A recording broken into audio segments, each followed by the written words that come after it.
सोचो एक ऐसी दुनिया जहां ह्यूमैनिटी बिल्कुल खत्म होने वाली हो और लास्ट मोमेंट पर एक वीक मैजिशियन को मिल जाए अपनी पूरी जिंदगी दोबारा से जीने का मौका। ये स्टोरी है एक ऑर्डिनरी मेज के प्लानिंग, सेक्रीफाइस और एक ऐसे फ्यूचर को बदलने की जो कि ऑलरेडी लिखा जा चुका है। क्या एक वीक मैजिशियन सिर्फ अपने नॉलेज के दम पर उस एपोक्लिप्स को रोक सकता है जहां की वर्ल्ड के स्ट्रॉन्गेस्ट मेजेस भी फेल हो गए थे? तो स्टोरी की शुरुआत होती है एक खंडर के सीन से जहां पे हमारा एमसी चलते हुए बताता है ये जगह एक शैडो लेब्रिंथ है जो कि किसी नर्क से कम नहीं, और आज तक जितनी भी लेब्रिंथ्स अपीयर हुई है ये उनमें से आखिरी लेब्रिंथ है। फिर एमसी पीछे मुड़ता है और हम देखते हैं उसके बाकी के टीममेट्स को जो कि एक बहुत बड़े ड्रैगन के सामने खड़े होते हैं, और इस ड्रैगन का नाम है बोरोमिर नेपोलिटन जो कि एक मीटियोर लेवल डिस्ट्रक्शन ड्रैगन है। और ये ड्रैगन दूर से तो काफी खतरनाक दिख रहा होता है मगर पास से इसका फेस काफी क्यूट सा लगता है। तभी ड्रैगन जोर से दहाड़ते हुए कहता है, तुम कीड़े मकोड़ों की इतनी हिम्मत कि तुम मेरे सामने खड़े हो। और जिसे नहीं पता उसे ये बता दूं कि ड्रैगन रॉर एक ऐसी एबिलिटी होती है जिससे कि हर कोई स्टन हो जाता है और कुछ नहीं कर पाता। तो एमसी और उसके टीममेट सभी यहाँ पर फ्रीज हो जाते हैं। लेकिन एमसी याद करता है कि 10 साल, पिछले 10 साल में इस दुनिया ने अनगिनत लोगों की जानें ली हैं। हमारे दोस्त, रिश्तेदार, कॉमरेड्स, किसी को नहीं छोड़ा। और एमसी सीरियस फेस के साथ कहता है, बस अब बहुत हुआ नेपोलिटन, आज मैं तुम्हें मार के इस नर्क को हमेशा हमेशा के लिए खत्म कर दूंगा। तभी वो ड्रैगन एमसी के ऊपर अटैक कर देता है, लेकिन एमसी उससे बचते हुए अपने मैजिक सर्कल को एक्टिवेट करता है और जल्दी से नेपोलियन के मैजिक पैटर्न को एनालाइज करके उसके मैजिक को टेम्परेरी सील कर देता है और फिर अपने टीममेट्स को अटैक करने के लिए इशारा करता है। और उसके सारे टीममेट्स एक साथ मिलकर नेपोलियन के ऊपर अटैक कर देते हैं और नेपोलियन फाइनली मारा जाता है। तो एमसी चैन की सांस लेते हुए कहता है, फाइनली क्या मैं इस नर्क से बाहर निकल सकता हूँ? और हम देखते हैं कि ये पूरे 6 लोगों की टीम होती है जो कि फिर एक जगह पर बैठकर आपस में बातें करते हैं। हमें पहले बंदे के बारे में बताया जाता है कि ये नाइट ऑफ लाइट है और ये एक स्वॉर्ड्समैन है जिसका नाम है रफेलो। ये स्पाइकी बालों वाला बंदा कहता है, गुड जॉब एवरीवन, हमने फाइनली दुनिया को बचा दिया। फिर हम दूसरे मेंबर को देखते हैं जो कि है किंग ऑफ एस्टबन और इसका नाम है डॉनीव एसाइलन।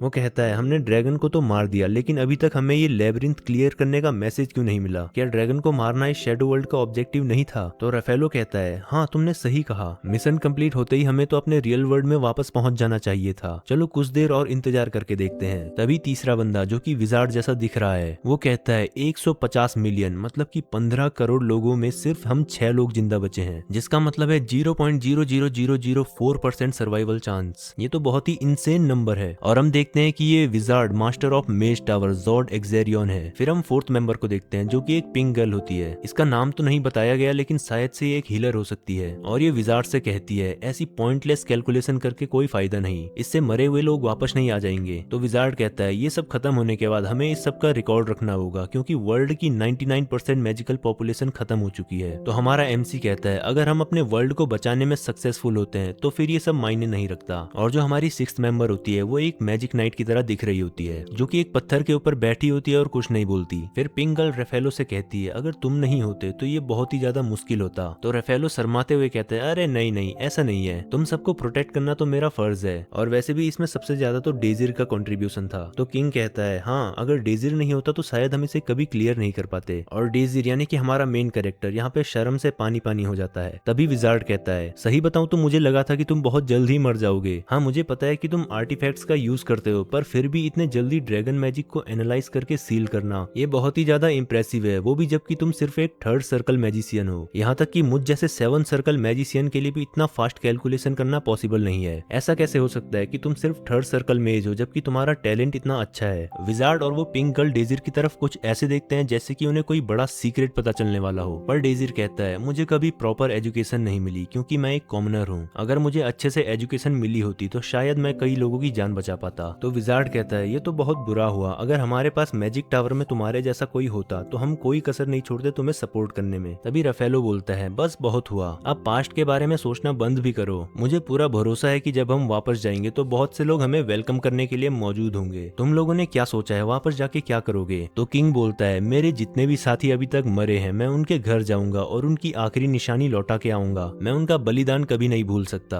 और पिंक गर्ल बोलती है, मैं लीग ऑफ वेस्टर्न किंगडम में जाऊंगी और जो लोग मरे हैं उनकी फैमिलीज की हेल्प करूंगी। मुझे लगता है उन्हें खुशी होगी अगर कोई टेंपल या फिर मेमोरियल बनाया जाए मरे हुए लोगों की याद में। विजार्ड कहता है मैं इस इंसिडेंट पे रिसर्च करूंगा ताकि ऐसे शैडो लेब्रिंथ दोबारा कभी अपीयर ना हो। अगर इस लेवल का शैडो लेब्रिंथ दोबारा कभी अपीयर हो जाए तो फिर तो दुनिया खत्म है। राफेलो मैजिक नाइट से पूछता है तुम्हारा क्या प्लान है एजेस्ट, पर मैजिक नाइट एजेस्ट एकदम ही सीरियस होकर उसे देखती है और बिना रिप्लाई दिए पीछे मुड़ जाती है। तो राफेलो डरते हुए कहता है ओ ओके ओके, तुम्हारा क्या प्लान है डेजिर, तुम्हारे जैसे बंदे को तो हर कोई वेलकम करेगा। तभी विजार्ड कहता है हाँ तुम चाहो तो मेरे साथ आ सकते हो या फिर तुम हेब्रियन एकेडमी में वापस जाना चाहते हो। और डेजिर सोचने लगता है कि उसे क्या करना चाहिए। तभी जोर से आवाज आती है बूम, और सब लोग शॉक हो जाते हैं कि अभी भी कुछ बचा है क्या। मुझे तो लगा था कि ये शैडो लेब्रिंथ क्लियर हो चुका है और हमने तो ड्रैगन को भी मार दिया था। तभी किंग कहता है नहीं, लगता है हमने ड्रैगन को कम्प्लीटली खत्म नहीं किया। तो विजार्ड चिल्लाते हुए कहता है नहीं ऐसा नहीं हो सकता, हमने तो क्रॉस चेक भी किया था कि ड्रैगन की सांसें बंद हो गई थी। क्या ये ड्रैगन का हार्ट हो सकता है? मैंने बहुत पहले एक बुक में पढ़ा था कि ड्रैगन का हार्ट एक इंजन जैसा होता है जो कि एक माना सर्कल की तरह है। ये बहुत ज्यादा माना स्टोर करके रखता है ड्रैगन की बॉडी में और ड्रैगन के मरने के बाद ये माना आउट ऑफ कंट्रोल हो जाता है जैसे कि एक ओवरहीटेड इंजन। तभी पिंक गर्ल बोलती है तुम ये क्या बोल रहे हो, कुछ समझ नहीं आ रहा, सीधे मुद्दे की बात बताओ। तो डेजिर कहता है जब एक इंजन ओवरहीट हो जाता है तो वो एक्सप्लोड होता है। तो वो लड़की कहती है ये बात हमें पहले क्यों नहीं पता थी। विजार्ड जवाब देता है क्योंकि ये आज तक की हिस्ट्री में पहली बार है जबकि किसी ने ड्रैगन को मारा हो। एक कंप्रेस्ड माना एक्सप्लोड हो रहा है जो कि 7 सर्कल नहीं बल्कि उससे भी हाई लेवल का है। मैं तो कैलकुलेट भी नहीं कर पा रहा, माफ करना पर अब हम कुछ नहीं कर सकते। तभी वो पिंक गर्ल एक स्पेल पढ़ने लगती है लेकिन स्पेल पूरा होने से पहले ही सब लोग भाप बन जाते हैं। और लास्ट टाइम में डेजिर अपने हाथों को देखते हुए कहता है क्या यही एंड है, लेकिन फिर वो आंखें खोलता है और देखता है कि उसे तो कुछ नहीं हुआ और वो बगल में एक मिरर में खुद को देखकर एकदम ही शॉक हो जाता है। वो कहता है ये क्या, मैं ऐसा क्यों दिख रहा हूँ, मैं पक्का मर गया था अभी थोड़ी देर पहले। डेजिर अपने आसपास देखता है तो वो काफी सारे लोगों के बीच में खड़ा होता है और वो सभी लोग एक तरफ देख रहे होते हैं। जैसे ही डेजिर पीछे मुड़ता है तो वो देखता है वहाँ पर एक लड़की चलते हुए आती है और कहती है आप सभी से मिलकर अच्छा लगा, मेरा नाम है ब्रिगेट और मैं एक प्रोफेसर हूँ हेब्रियन एकेडमी में। आप सभी लोग यहाँ पर हेब्रियन एकेडमी में एनरोल करने के लिए आए हो, मैं आप सभी का स्वागत करती हूँ। तभी पीछे कुछ बच्चे प्रोफेसर ब्रिगेट के बारे में बातें करने लगते हैं, शायद इन्हें प्रोफेसर कुछ ज्यादा ही पसंद आ गई है। तभी आगे से प्रोफेसर चिल्लाते हुए कहती है हे मैं तुम्हारी बातें सुन सकती हूँ, सबके सब चुप हो जाओ। वो कहती है आज यहाँ पर बहुत सारे बच्चे आए हैं लेकिन अनफॉर्चुनेटली सबके सब एकेडमी में नहीं आ पाएंगे। तुम सबका एंट्रेंस एग्जाम होगा और सिर्फ टॉप 600 लोगों को ही एकेडमी के अंदर लिया जाएगा। सारे लोग आपस में बातें करने लगते हैं, क्या तुम्हें पता है किस तरह का टेस्ट लिया जाएगा? नहीं मुझे भी नहीं पता। तभी प्रोफेसर ब्रिगेड बोलती है इस एंट्री एग्जाम में तुम्हारा टास्क होगा एक शैडो वर्ल्ड को क्लियर करना। और डेजिर यहाँ पर बहुत ही डरा हुआ और कंफ्यूज्ड होता है, उसे समझ ही नहीं आ रहा होता कि यहाँ पर आखिर चल क्या रहा है। तभी प्रोफेसर कहती है डरने की जरूरत नहीं है, ये शैडो वर्ल्ड रियल नहीं है, ये तो बस एडमिशन टेस्ट के लिए डिजाइन किया गया सिमुलेटेड वर्ल्ड है। बाकी की जानकारी तुम्हें अपने अपने मेंटोर से मिलेगी जो कि तुम्हें एग्जाम में गाइड करेंगे। एग्जाम अभी से 2 घंटे बाद स्टार्ट होगा, हम फिर मिलते हैं। और प्रोफेसर चली जाती है। वहीं डेजिर अभी भी कंफ्यूज होता है, चलते चलते वो 3-4 लोगों से टकराता है और फिर एक जगह पर रुककर सोचता है क्या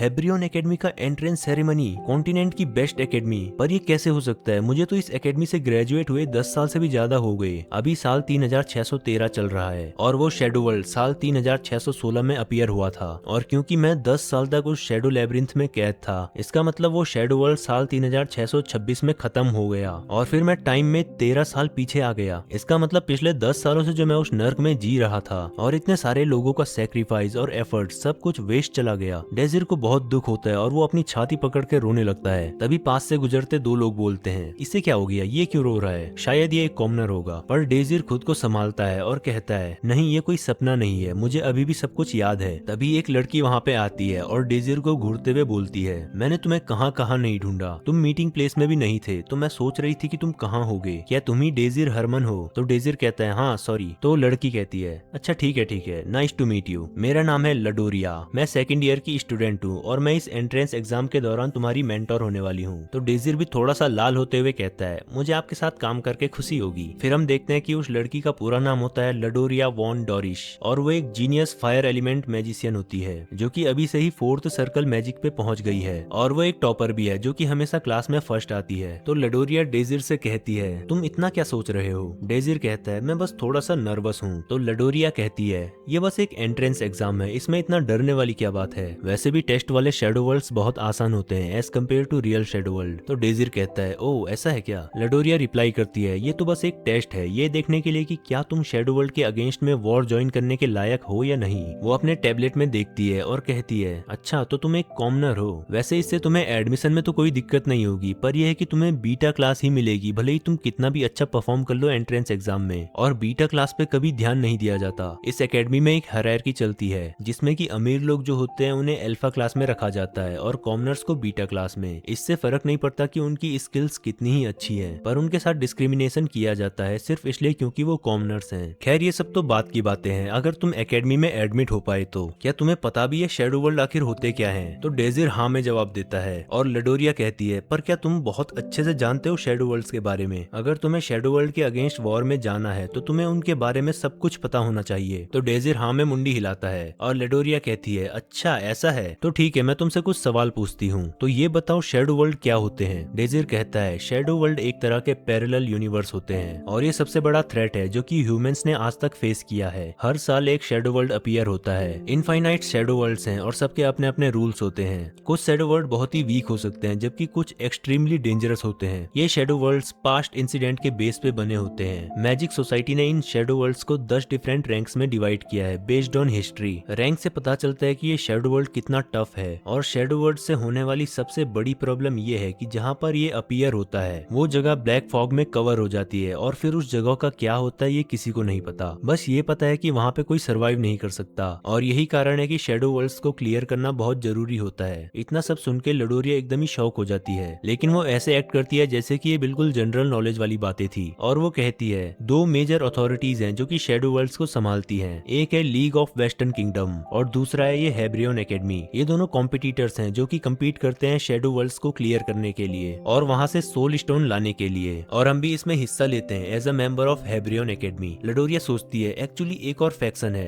दी आउटर्स, पर अभी उसके बारे में जानना जरूरी नहीं है। तो वो डेजिर से कहती है, तुम्हें पता है ना एक शैडो वर्ल्ड को क्लियर करने का क्या मतलब होता है? डेजिर कहता है, ऑफ कोर्स मुझे पता है। शैडो वर्ल्ड्स ऐसे पैरेलल यूनिवर्स होते हैं जहाँ पर की पास्ट इवेंट्स रिपीट होते हैं और हमें रेड करके उन्हें क्लियर करना होता है। फॉर एग्जाम्पल, अगर एक शैडो वर्ल्ड पास्ट में हुई किसी वॉर के ऊपर सेट है जिसमें की एक साइड दूसरी साइड से हार गई थी, तो अब शैडो वर्ल्ड में उस साइड को जीतना होगा, तभी वो शैडो वर्ल्ड क्लियर होगा। और ऐसे ही हर शैडो वर्ल्ड का अपना अपना एक बैकग्राउंड स्टोरी और एक पर्पस होता है और वो पर्पस अचीव करने पर वो शैडो वर्ल्ड क्लियर हो जाता है। पूरी दुनिया में शैडो वर्ल्ड्स क्लियर करना ही सबसे टॉप प्रायोरिटी का काम है और अभी इस काम में दो लीडिंग फैक्शन है जो कि है लीग ऑफ वेस्टर्न किंगडम और हेब्रियन एकेडमी। इतना सब सुन के लडोरिया काफी शॉक होती है, पर वो शो नहीं करती और कहती है, बहुत अच्छे, चलो तुम्हें कम से कम बेसिक्स तो क्लियर हैं, तो अब हम नेक्स्ट स्टेप पे जा सकते हैं। फिर वो दोनों हेब्रियन एकेडमी की मेन बिल्डिंग में आ जाते हैं और लडोरिया अपना आईडी कार्ड यूज करके एंट्री कर लेती है। और जैसे ही वो दोनों अंदर आते हैं तो डेजिर को अंदर आके अपनी पुरानी यादें ताजा हो जाती हैं और वो एकदम ही शांत हो जाता है। तो लडोरिया कहती है, क्या हुआ, तुम बिल्कुल भी एक्साइटेड नहीं लग रहे हो? तो डेजिर कहते हैं, अरे कुछ नहीं, मैंने ऐसी बिल्डिंग्स पहले भी देखी है इसलिए। लडोरिया कहती है, हाँ अच्छा मजाक था। तभी लडोरिया किसी को देख के बहुत ही ज्यादा शौक हो जाती है और हम देखते हैं कि एक नीले बालों वाला लड़का और एक पीले बालों वाली लड़की चलते हुए उनकी तरफ आ रहे होते हैं। तो डेजिर कहता है, क्या तुम इसे जानती हो? लडोरिया कहती है, हाँ ये एक बेवकूफ है, इसका नाम है एलहीम और ये एक वाटर मेज है जो कि बिल्कुल ही मेरे से अपोजिट है, एलिमेंट में भी और पर्सनैलिटी में भी। तो डेजिर लडोरिया को टीज करते हुए कहता है, लगता है तुम्हें ये कुछ ज्यादा पसंद नहीं। और लडोरिया कहती है, ऑब्वियसली वो बेवकूफ है जो कि फालतू बातें करता है और मुझे उससे नफरत है। तभी वो नीला तोता बोलता है, हे लडोरिया, क्या तुम थोड़ा सा लेट नहीं हो गई हो? शायद तुम उन छोटे छोटे पैरों से ज्यादा तेज नहीं चल पाती होगी। तो लडोरिया कहती है, तुम हमेशा की तरह अपनी बकवास करने लग गए हो, मुझे समझ नहीं आता कि तुम इतना फालतू बोलना कहाँ से सीखते हो। एलहीम बोलता है, तुम जैसी बेकार फायर एलिमेंट मेज के मुंह से इतनी बड़ी बड़ी बातें कैसे निकल रही हैं? माहौल थोड़ा सा टेंस होने लगता है। लडोरिया कहती है, क्या सही में? लगता है तुम भूल गए हो, अभी 1 महीना भी नहीं हुआ जबकि इस बेकार फायर एलिमेंट से तुमने मार खाई थी। एलहीम कहता है, तुम्हें अभी तक समझ नहीं आया कि मैं तुमसे सीरियसली नहीं लड़ रहा था, देखा इसलिए तो अभी तक तुम इतनी पिछड़ी हुई हो। तो लडोरिया कहती है, मैं सच में उम्मीद करती हूँ कि तुम सीरियसली नहीं लड़ रहे थे, क्योंकि अगर वो तुम्हारा बेस्ट था तो मैं तुम्हें रिकमेंड करूंगी कि तुम ड्रॉप आउट कर लो। फिर हम देखते हैं कि उनकी पर्सनैलिटीज को नेवला और सांप से कंपेयर किया जाता है। तभी एलहीम खुद को नॉर्मल करते हुए कहता है, हे तुम जरूर लडोरिया के मेंटी होंगे। तो डेजिर हाँ कहता है और एलहीम उससे पूछता है, तुम्हारा क्या नाम है? तो डेजिर रिप्लाई करता है मेरा नाम है डेजिर हरमन। और एलिहिम अपने टैब में देखता है और कहता है डेजिर हरमन, हाँ एक कॉमनर, अच्छा तो तुम एक पथेटिक कॉमनर को मेंटोर कर रही हो। खैर तुम्हें सूट भी करता है पर ये तो हार्डली एक कंपटीशन माना जाएगा। तो लडोरिया कहती है क्या, कैसा कंपटीशन? एलिहिम रिप्लाई करता है अच्छा तो अब तुम्हें कंपटीशन के बारे में भी नहीं पता, लगता है तुमने ग्रुप लिस्ट चेक नहीं की, हम दोनों एक ही ग्रुप में हैं और मेरी मेंटी तुम्हारे वाले को आसानी से एलिमिनेट कर देगी। तो लडोरिया कहती है तुम इतना श्योर कैसे हो सकते हो सकता है मेरा मेंटी जीत जाए। एलिहिम कहता है देखो मैं मजाक नहीं कर रहा, कोई चांस ही नहीं है कि एक कॉमनर मेरे मेंटी को हरा सके। तुम्हें पता भी है वो कौन है, वो एक मैजिक नाइट है। लडोरिया शॉक हो जाती है, एक मैजिक नाइट, नो वे। तो एलिहिम कहता है मुझ पे भरोसा नहीं है तो खुद ही पूछ लो। तो लडोरिया उसके पास जाके पूछती है तुम्हारा क्या नाम है, और डेजिर भी उसे देख के खुश हो जाता है। फिर वो लड़की अपना नाम बताती है एजेस्ट किंग्स क्राउन, और ये वही लड़की है जो कि लास्ट में जो 6 लोग बचे थे उनमें से एक ये भी थी। और लडोरिया उसे देख के शॉक हो जाती है और कहती है oh my God, ice element magic night, third circle magician और तो और स्वॉर्ड फाइटिंग स्किल्स भी। एलिहिम यहाँ पर बहुत ही खुश हो रहा होता है और कहता है ये एक प्रोडिजी है, जबकि एजेस्ट अभी से ही एलिहिम की बातों से पक चुकी है। लडोरिया डेजिर को देखते हुए सोचती है ओ शिट, इसका तो कोई चांस ही नहीं है जीतने का। तभी एलिहिम बोलता है क्या हुआ, अब तुम्हारा मुंह बंद हो गया? और वो जाते जाते डेजिर से कहता है तुम्हारे लिए एक छोटी सी फ्री की एडवाइस है, अगर बाई चांस तुम्हारा लक अच्छा रहा और तुम एंट्री एग्जाम पास कर भी दिए तो भी बीटा क्लास में रहने से बढ़िया तो ये होगा कि तुम एकेडमी में ना आओ, इसलिए अभी से गिव अप कर दो। और वो चला जाता है। वहीं लडोरिया को गुस्सा आ रहा होता है, लेकिन एजेस्ट को देखकर डेजिर बहुत खुश होता है और वो लडोरिया को इग्नोर कर देता है। तभी एक अनाउंसमेंट होती है एंट्रेंस एग्जाम स्टार्ट होने वाला है, सभी लोग एग्जाम साइट पर आ जाएं। लडोरिया डेजिर को कहती है ये जो कुछ भी हुआ अभी अभी, इस सब के बाद तुम स्माइल कैसे कर सकते हो? तो डेजिर कहता है चलो अभी हमें चलना चाहिए। फिर नेक्स्ट सीन में हम देखते हैं सभी लोग एक हॉल में जमा होते हैं और डेजिर यहाँ से वहाँ जाते हुए चीजों को चेक कर रहा होता है। क्या ये पहले भी ऐसा ही दिखता था? तभी साइड से एक लड़की बोलती है क्या तुम शांति से खड़े नहीं रह सकते, तुम हम सबको एम्बेरेस कर रहे हो। जैसे ही डेजिर पीछे मुड़ के देखता है वो बिल्कुल ही शॉक हो जाता है। वो भाग के उस लड़की के पास जाता है और कहता है रोमांटिका तुम जिंदा हो, तुम ठीक तो हो ना, तुम्हें कहीं चोट तो नहीं लगी? तो लड़की कहती है हे ये तुम क्या कर रहे हो, दूर रहो। तभी डेजिर को ध्यान आता है ओ शिट मैंने गड़बड़ कर दी, और वो कहता है सॉरी सॉरी वो मैं थोड़ा कंफ्यूज हो गया था। लेकिन वो लड़की यहाँ पर बिल्कुल ही टेरिफाइड होती है, लिटरली उसका रिएक्शन ऐसा होता है जैसे कि उसने कोई मॉन्स्टर देख लिया हो। तभी पीछे से लोग कहते हैं हे कॉमनर देख के तुम ठीक तो हो ना रोमांटिका? डेजिर एम्बेरेस हो जाता है और सोचता है मुझे लगा नहीं था मैं इसे दोबारा देख पाऊंगा, और मैं खुद को रोक ही नहीं पाया। खैर मुझे खुशी है कि रोमांटिका बिल्कुल ठीक है। वहीं रोमांटिका का रिएक्शन अभी भी ऐसा टेरिफाइड होता है जैसे कि सर पे छिपकली गिर गई हो। डेजिर याद करता है कैसे वो रोमांटिका के मरने पे पूरी तरह से टूट गया था और बहुत फूट फूट के रोया था, लेकिन अब मुझे भरोसा हो चुका है कि मैं टाइम में पीछे आ चुका हूँ और मुझे एक दूसरा चांस मिला है और अब मेरा रास्ता क्लियर है। मैं कसम खाता हूँ मैं दोबारा कभी तुम्हें अकेला नहीं छोड़ूंगा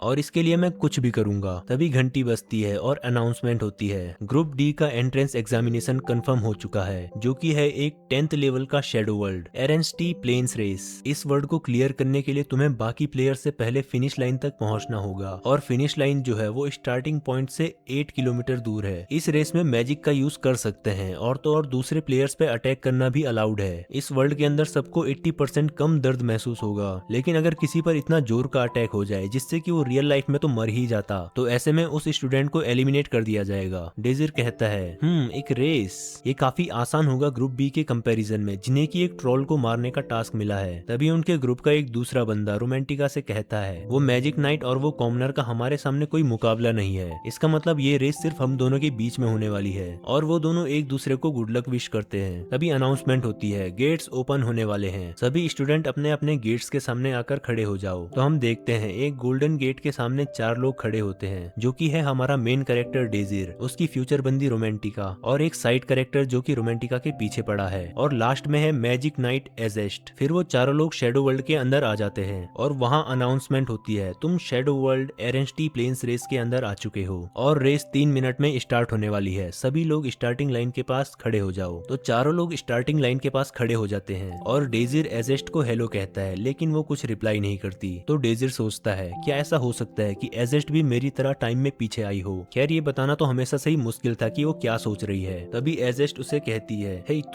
तुम बहुत कमजोर हो। डेजिर कहता है हाँ मुझे पता है, और अपने मन में सोचता है ये तो बहुत ही रूड है। तभी एजेस्ट कहती है नहीं, तुम्हें नहीं पता कि तुम कितने वीक हो, तुम्हारा मैजिक सबसे लोवेस्ट है, और तो और तुम्हारी फिजिकल कैपेसिटी भी बिलो एवरेज है, तुम्हें तो 6th लेवल शैडो वर्ल्ड से ऊपर ट्राई भी नहीं करना चाहिए। तो डेजिर सोचता है क्या वो लड़ाई करने की कोशिश कर रही है। तभी एजेस्ट सामने से कहती है रिलैक्स, भले ही मेरे मेंटोर ने कुछ भी कहा हो, लेकिन मेरा तुम्हारे ऊपर अटैक करने का कोई इंटेंशन नहीं है। डेजिर पूछता है ऐसा क्यों? तो एजेस्ट एक साइड आई देते हुए कहती है क्योंकि तुम्हारे जैसे वीक बंदे को मार के मुझे क्या ही मिलेगा। तभी एक अनाउंसमेंट होती है, रेस 10 सेकंड में स्टार्ट होने वाली है, सभी लोग रेडी हो जाओ। और रेस स्टार्ट होते ही मैजिक नाइट सबसे आगे भागने लगती है और दूसरे नंबर पे वो साइड कैरेक्टर। ये दोनों ऐसे धूल उड़ाते हुए भागते हैं कि रोमांटिका और डेजिर को कुछ दिखाई नहीं देता, और रोमांटिका भागते भागते एक लीफ इम्प के ऊपर पैर रख देती है और उसे सॉरी बोलते हुए कहती है ओह ये कितना क्यूट है। तो बगल से डेजिर जो कि बिना एफर्ट्स के रोमांटिका की स्पीड से भाग रहा होता है, वो कहता है तुम हमेशा से ही क्यूट चीजों को पसंद करती हो। तो रोमांटिका गुस्से में रिप्लाई करती है तुम मुझे जानते भी हो क्या, चुपचाप अपनी रेस पे फोकस करो। डेजिर कहता है हाँ मैं कोशिश तो कर रहा हूँ, पर अगर हम ऐसे ही भागते रहे तो हम दोनों ही एलिमिनेट हो जाएंगे। और रोमांटिका गुस्से में चिल्लाते हुए कहती है चुप हो जाओ, ज्यादा कंफर्टेबल होने की कोशिश मत करो। तो डेजिर कुछ नहीं बोलता और एक स्माइल देता है, जिससे रोमांटिका गुस्से से पागल हो जाती है और कहती है क्या दिक्कत है तुम्हें, तुम इतना अजीब सा स्माइल क्यों कर रहे हो? तो डेजिर कहता है क्योंकि मैं खुश हूँ। रोमांटिका गुस्से में पूछती है तुम इतना खुश क्यों हो रहे हो? क्योंकि आज तुम बहुत लंबे टाइम बाद भाग रहे हो इसलिए? इसमें क्या बड़ी बात है, खैर जो भी है अब बस बहुत हुआ, मैंने ये बात के लिए बचा के रखा था, पर अब तुम देखो ये है वो पावर जहाँ की तुम जैसा कॉमनर कभी नहीं पहुँच सकता। और वो अपना second circle magic arrow sweep use करने लगती है। फिर हम देखते हैं कि मैजिक नाइट और वो साइड कैरेक्टर साथ में भागते रहते हैं, और वो साइड कैरेक्टर सोचता है जिस स्पीड से मैं जा रहा हूँ ऐसे तो मैं रोमांटिका को बहुत आसानी से हरा दूंगा, वैसे भी एक मैजिशियन से रेस कंपटीशन जीतना तो मुझ जैसे नाइट के लिए आसान होगा। खैर ये दोनों लोग इतना पीछे छूट गए हैं कि दिखाई भी नहीं दे रहे। तभी वो बंदा कुछ नोटिस करता है कि विंड अचानक से बहुत तेज चलने लगी है, और वो कहता है इतनी तेज विंड कैसे चल रही है, क्या ये रोमांटिका का मैजिक हो सकता है? ऐसा लगता है वो विंड से हमें उड़ाने की कोशिश कर रही है, पर तुम्हारी बदकिस्मती है कि मैंने आर्मर पहन रखा है जिससे कि मेरा वेट 100 kg से भी ज्यादा हो जाता है, और अगर मैं अपनी स्वॉर्ड को जमीन में धसा दूं तो मुझे कोई फर्क ही नहीं पड़ेगा। तभी वो मैजिक नाइट एजेस्ट को देखकर हैरान हो जाता है क्योंकि वो यहाँ पर अपनी स्वॉर्ड से विंड मैजिक को काटते हुए आगे बढ़ रही होती है, और ये देखकर वो साइड कैरेक्टर एकदम ही शॉक्ड हो जाता है और कहता है होली शिट, एक मैजिक नाइट से यही उम्मीद थी, लेकिन अगर वो ऐसे ही विंड को काटते हुए चलती रही तो वो जल्दी थक जाएगी, ये बेस्ट होगा कि अगर मैं यहाँ पे खड़े रहकर वेट करूँ। तो तभी विंड की पावर बहुत ज्यादा बढ़ जाती है और पेड़ पौधे सब कुछ जड़ से उखड़ने लगते हैं, और वो बंदा कहता है क्या ये शुरू से ही मुझे टारगेट कर रही थी? और इतना बोलते ही वो रोते हुए पेड़ पौधों के साथ उड़ जाता है। तभी एक अनाउंसमेंट होती है, ट्रेवरी टाइकस एलिमिनेट हो चुका है और अब सिर्फ 3 लोग बचे हैं। भाई अब जाके साइड कैरेक्टर का नाम पता चला है जबकि ये एलिमिनेट हो गया है। फिर हम देखते हैं कि डेजिर और रोमांटिका भाग रहे होते हैं, और रोमांटिका कहती है ओ शिट, वो मैजिक स्वॉर्ड्समैन कैसे बच गई? और वो डेजिर से कहती है अब तुम्हारी बारी है कि तुम भी चले जाओ, और क्योंकि मैं एक नाइस पर्सन हूँ तो मैं तुम्हें चांस दूंगी कि तुम खुद से विड्रॉ कर लो ताकि तुम्हें बेवजह दर्द न सहना पड़े। तो डेजिर बड़े प्यार से उसके ऑफर को रिजेक्ट कर देता है, और रोमांटिका कहती है हाँ तुमने सही किया कि खुद से विड्रॉ कर लिया। एक सेकंड, क्या तुमने अभी अभी मेरा ऑफर रिजेक्ट किया? Are you stupid? क्या तुमने अभी मेरी मैजिक पावर नहीं देखी? तुम्हारे जैसा कॉमनर तो मेरी मैजिक पावर के सामने खड़ा भी नहीं रह सकता। और अपना एमसी कुछ नहीं कहता, बस एक स्माइल पास करता है। तो रोमांटिका कहती है हंसना बंद करो, मैंने तुम्हें एक मौका दिया था लेकिन अब मैं तुम्हें नहीं छोड़ूंगी, और क्योंकि इस शैडो वर्ल्ड में कोई मर नहीं सकता तो मैं अब तुम्हारे ऊपर अटैक करूंगी अपनी पूरी पावर से, बच सकते हो तो बच लो। और रोमांटिका बहुत सारे मैजिक सर्कल्स को स्पॉन करके उन्हें डेजिर के ऊपर सेट कर देती है, और एक साथ बहुत सारे मैजिक अटैक्स डेजिर के ऊपर लैंड करते हैं और एक बहुत बड़ा धमाका होता है। रोमांटिका कहती है तुम्हारे ऊपर शॉर्ट रेंज में एक टियर 2 मैजिक से अटैक हुआ है, यहाँ तक कि एक टियर 1 मैजिशियन भी इसके सामने खड़ा नहीं हो सकता। तुमसे मिलकर अच्छा लगा बट फेयरवेल। तभी डेजिर उसके पीछे अपीयर हो जाता है और कहता है तुमने अपना मैजिक कंडेंस करके एक डायरेक्ट अटैक किया मुझ पर जो कि काफी अमेजिंग था। तो रोमांटिका पीछे मुड़ के देखती है और एकदम ही शॉक हो जाती है। डेजिर धुएं से खांसते हुए बाहर आता है और कहता है एक सेकंड टियर मैजिशियन के लिए ये काफी इम्प्रेसिव था, जबकि रोमांटिका अभी भी डेजिर को देख के शॉक थी। डेजिर कहता है ये काफी अच्छा था लेकिन तुम अपनी अटैक स्पीड पर कुछ ज्यादा ही फोकस थी, जिससे तुमने हवा की डायरेक्शन पर ज्यादा ध्यान नहीं दिया, और इसकी वजह से तुम्हारा अटैक ज्यादा स्टेबल नहीं था और मैं आसानी से तुम्हारे अटैक को ऑल्टर करके बच गया। रोमांटिका कहती है क्या ये तुमने अभी अभी क्या किया? तो डेजिर कहता है मैंने सिंपली तुम्हारे मैजिक को एनालाइज किया। रोमांटिका कहती है झूठ बोलना बंद करो, तुम तो एक टियर 1 मैजिशियन भी नहीं हो। डेजिर कहता है मैं झूठ नहीं बोल रहा। तो रोमांटिका बिल्कुल ही डर जाती है ये सोच के कि उसका मैजिक इतने जल्दी एनालाइज कर दिया गया, वो भी एक कॉमनर के द्वारा। वो कहती है एक कंप्लीट एनालिसिस तभी पॉसिबल है जबकि तुम्हें हर तरह के मैजिक का और हर तरह के रून्स का पूरा नॉलेज हो, और ये सिर्फ वही लोग कर सकते हैं जिनके पास हाईएस्ट टियर मैजिक सर्कल होते हैं। और तुम कह रहे हो कि तुम जैसे एक मामूली से कॉमनर ने ये कर दिया, बस बहुत मजाक कर लिया, जरूर तुम लकी रहे होगे जो कि तुम बच गए। और रोमांटिका बिल्कुल ही गुस्से में एक और अटैक करने लगती है, विंड वेनम। वो बहुत सारे मैजिक सर्कल्स स्पॉन करती है जिनमें से चेन्स बाहर निकलती हैं और सारी चेन्स डेजिर की तरफ डायरेक्ट कर देती है। डेजिर कहता है मैं तुम्हें फिर से डेमोन्स्ट्रेट करके दिखाता हूँ ताकि तुम देखो और कुछ सीखो। मैं तुम्हारी एयर करंट्स को कहीं कहीं पे थोड़ा सा ऑल्टर करूंगा और देखो क्या होता है। रोमांटिका एकदम ही शॉक्ड हो जाती है और कहती है इम्पॉसिबल, ये कैसे हो सकता है? तो डेजिर कहता है अगर तुम अपना मैजिक कंट्रोल इंप्रूव करो तो तुम बेहतर बन सकती हो। रोमांटिका अपने दांत पीसते हुए सोचती है इसका कोई सेंस नहीं बनता, अगर वो सही में कंप्लीट एनालिसिस कर रहा है तो इसका मतलब है कि ये डिफरेंस है मुझ में और एक ट्रू टैलेंट में। तभी डेजिर कहता है अब वक्त आ चुका है कि हम इसे खत्म कर दें, मुझे अभी किसी और को भी हराना है। तो रोमांटिका कहती है तुम मुझ पे अटैक नहीं कर सकते, तुमने मेरे अटैक को तो एनालाइज करके डॉज कर दिया, मगर तुम्हें तो मैजिक यूज करना ही नहीं आता, और अगर मैं तुम पे अटैक करती रहूं तो कभी ना कभी तुम्हें हरा ही दूंगी। तो डेजिर अपने मन में कहता है रोमांटिका तुम ऑलरेडी काफी स्ट्रॉन्ग हो, मेरे अलावा शायद एक ही ऐसा पर्सन है इस पूरे एंट्रेंस एग्जाम में जो कि तुम्हें हरा सकता है, पर फिर भी ये काफी नहीं है। अगर आज मैं तुम्हें जीतने दूंगा तो ऐसे में वो पेनफुल फ्यूचर वापस से रिपीट होगा। मुझे पता है कि तुम अभी और भी ज्यादा स्ट्रॉन्ग बन सकती हो, इसलिए अभी मुझे तुमसे आगे निकलना होगा। डेजिर कहता है रोमांटिका तुम्हें 3 गलतफहमी है। पहली ये कि भले ही मेरा मैजिक वीक है लेकिन मैं फिर भी मैजिक यूज कर सकता हूँ। दूसरी ये कि तुम स्टार्टिंग से मेरी टारगेट थी ही नहीं। और इतना बोल के डेजिर अपना अटैक करने लगता है जो कि है ग्रीस। और रोमांटिका सोचती है ग्रीस, ये तो एक टियर 1 फिजिक्स मैजिक है, ये एक बेसिक मैजिक है जिससे फ्रिक्शन खत्म हो जाता है, ये तो एक ऑफेंसिव मैजिक भी नहीं है, तो ये इसको क्यों यूज कर रहा है? क्या वो ये कोशिश कर रहा है कि मैं फिसल के गिर जाऊं? तभी वो नोटिस करती है कि ग्राउंड तो बिल्कुल भी स्लिपरी नहीं हुआ, क्या उसने मैजिक यूज करने में गड़बड़ कर दी? तभी डेजिर कहता है और तीसरी बात ये कि शायद तुम इस शैडो वर्ल्ड का मेन ऑब्जेक्टिव भूल गई हो, ये शैडो वर्ल्ड एक मैजिक कॉम्पिटिशन नहीं बल्कि एक रेस कॉम्पिटिशन है। तो ये बात ध्यान में रखते हुए मैं तुमसे ये पूछना चाहूंगा कि बताओ मैंने ग्रीस मैजिक को कहाँ अप्लाई किया? तो रोमांटिका मुंह बनाते हुए कहती है तुम मैजिक एक्टिवेट करने में फेल हो गए है ना? डेजिर कहता है गलत, और मुझे ऐसे फेस एक्सप्रेशन के साथ मत देखो। तो इस सवाल का आंसर है कि मैंने ये मैजिक अपनी बॉडी पे अप्लाई किया है। रोमांटिका कहती है तो इससे क्या होगा? डेजिर कहता है रोमांटिका तुम्हें न्यूटन का 3rd लॉ तो पता है ना?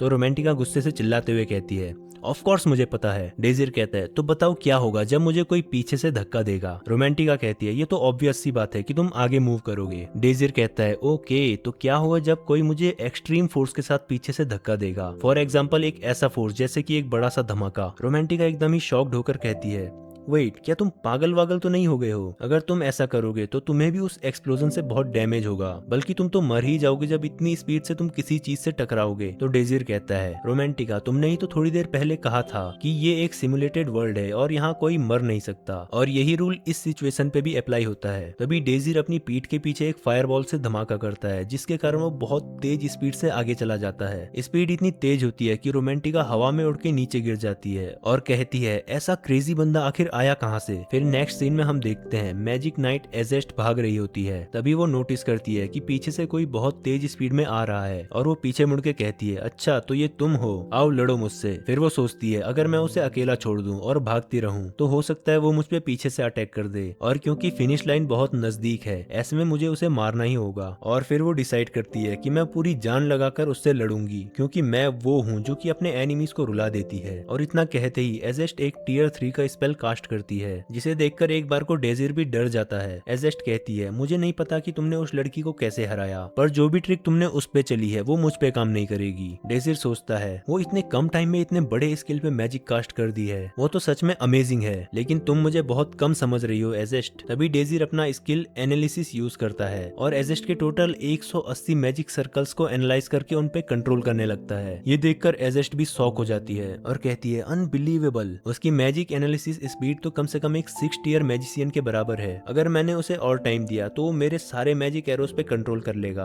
मुझे ये जल्दी से खत्म करना होगा और वो अटैक कर देती है। तो डेजिर उन सारे मैजिक सर्कल्स को एडजस्ट करने लगता है और तभी एक बड़ा धमाका होता है और मैक्सिमम एरोस तो डिफ्लेक्ट हो जाते हैं, लेकिन कुछ एरोस डेजिर पे लग जाते हैं और एजेस्ट सोचती है क्या इसने रोमांटिका को ऐसे ही हराया होगा। वहीं हम देखते हैं कि डेजिर इस अटैक के कारण काफी घायल होता है, लेकिन फिर भी खड़ा होता है। एजेस्ट कहती है इसने सिर्फ उन एरोस को डिफ्लेक्ट किया जो कि ज्यादा डेंजरस थे और अभी मेरे पास बस 21 मैजिक एरोस बचे हैं और उसके और मेरे बीच में लगभग 200 मीटर की डिस्टेंस है। और तो और उसने मेरे 4 मैजिक एरो भी चुरा लिए हैं। लगता है प्लान चेंज करना पड़ेगा। अगर मैं उसे नंबर से नहीं हरा सकती तो मुझे उसे प्योर स्ट्रेंथ के साथ हराना पड़ेगा। तो एजेस्ट बचे हुए 21 मैजिक एरोस को कंबाइन करके एक सिंगल पावरफुल एरो बनाती है। डेजिर कहता है तो तुमने फाइनली अपने दिमाग का यूज किया एजेस्ट, लेकिन ये भी सही जवाब नहीं था। तभी एजेस्ट उस पावरफुल एरो को फायर कर देती है और डेजिर भी अपने उन 4 एरोस को फायर करता है जो कि उसने एजेस्ट से चुराए थे और अपनी एनालिसिस स्किल का यूज करके एजेस्ट के स्पेल की पावर को कम कर देता है। और जैसे ही धमाका होता है तो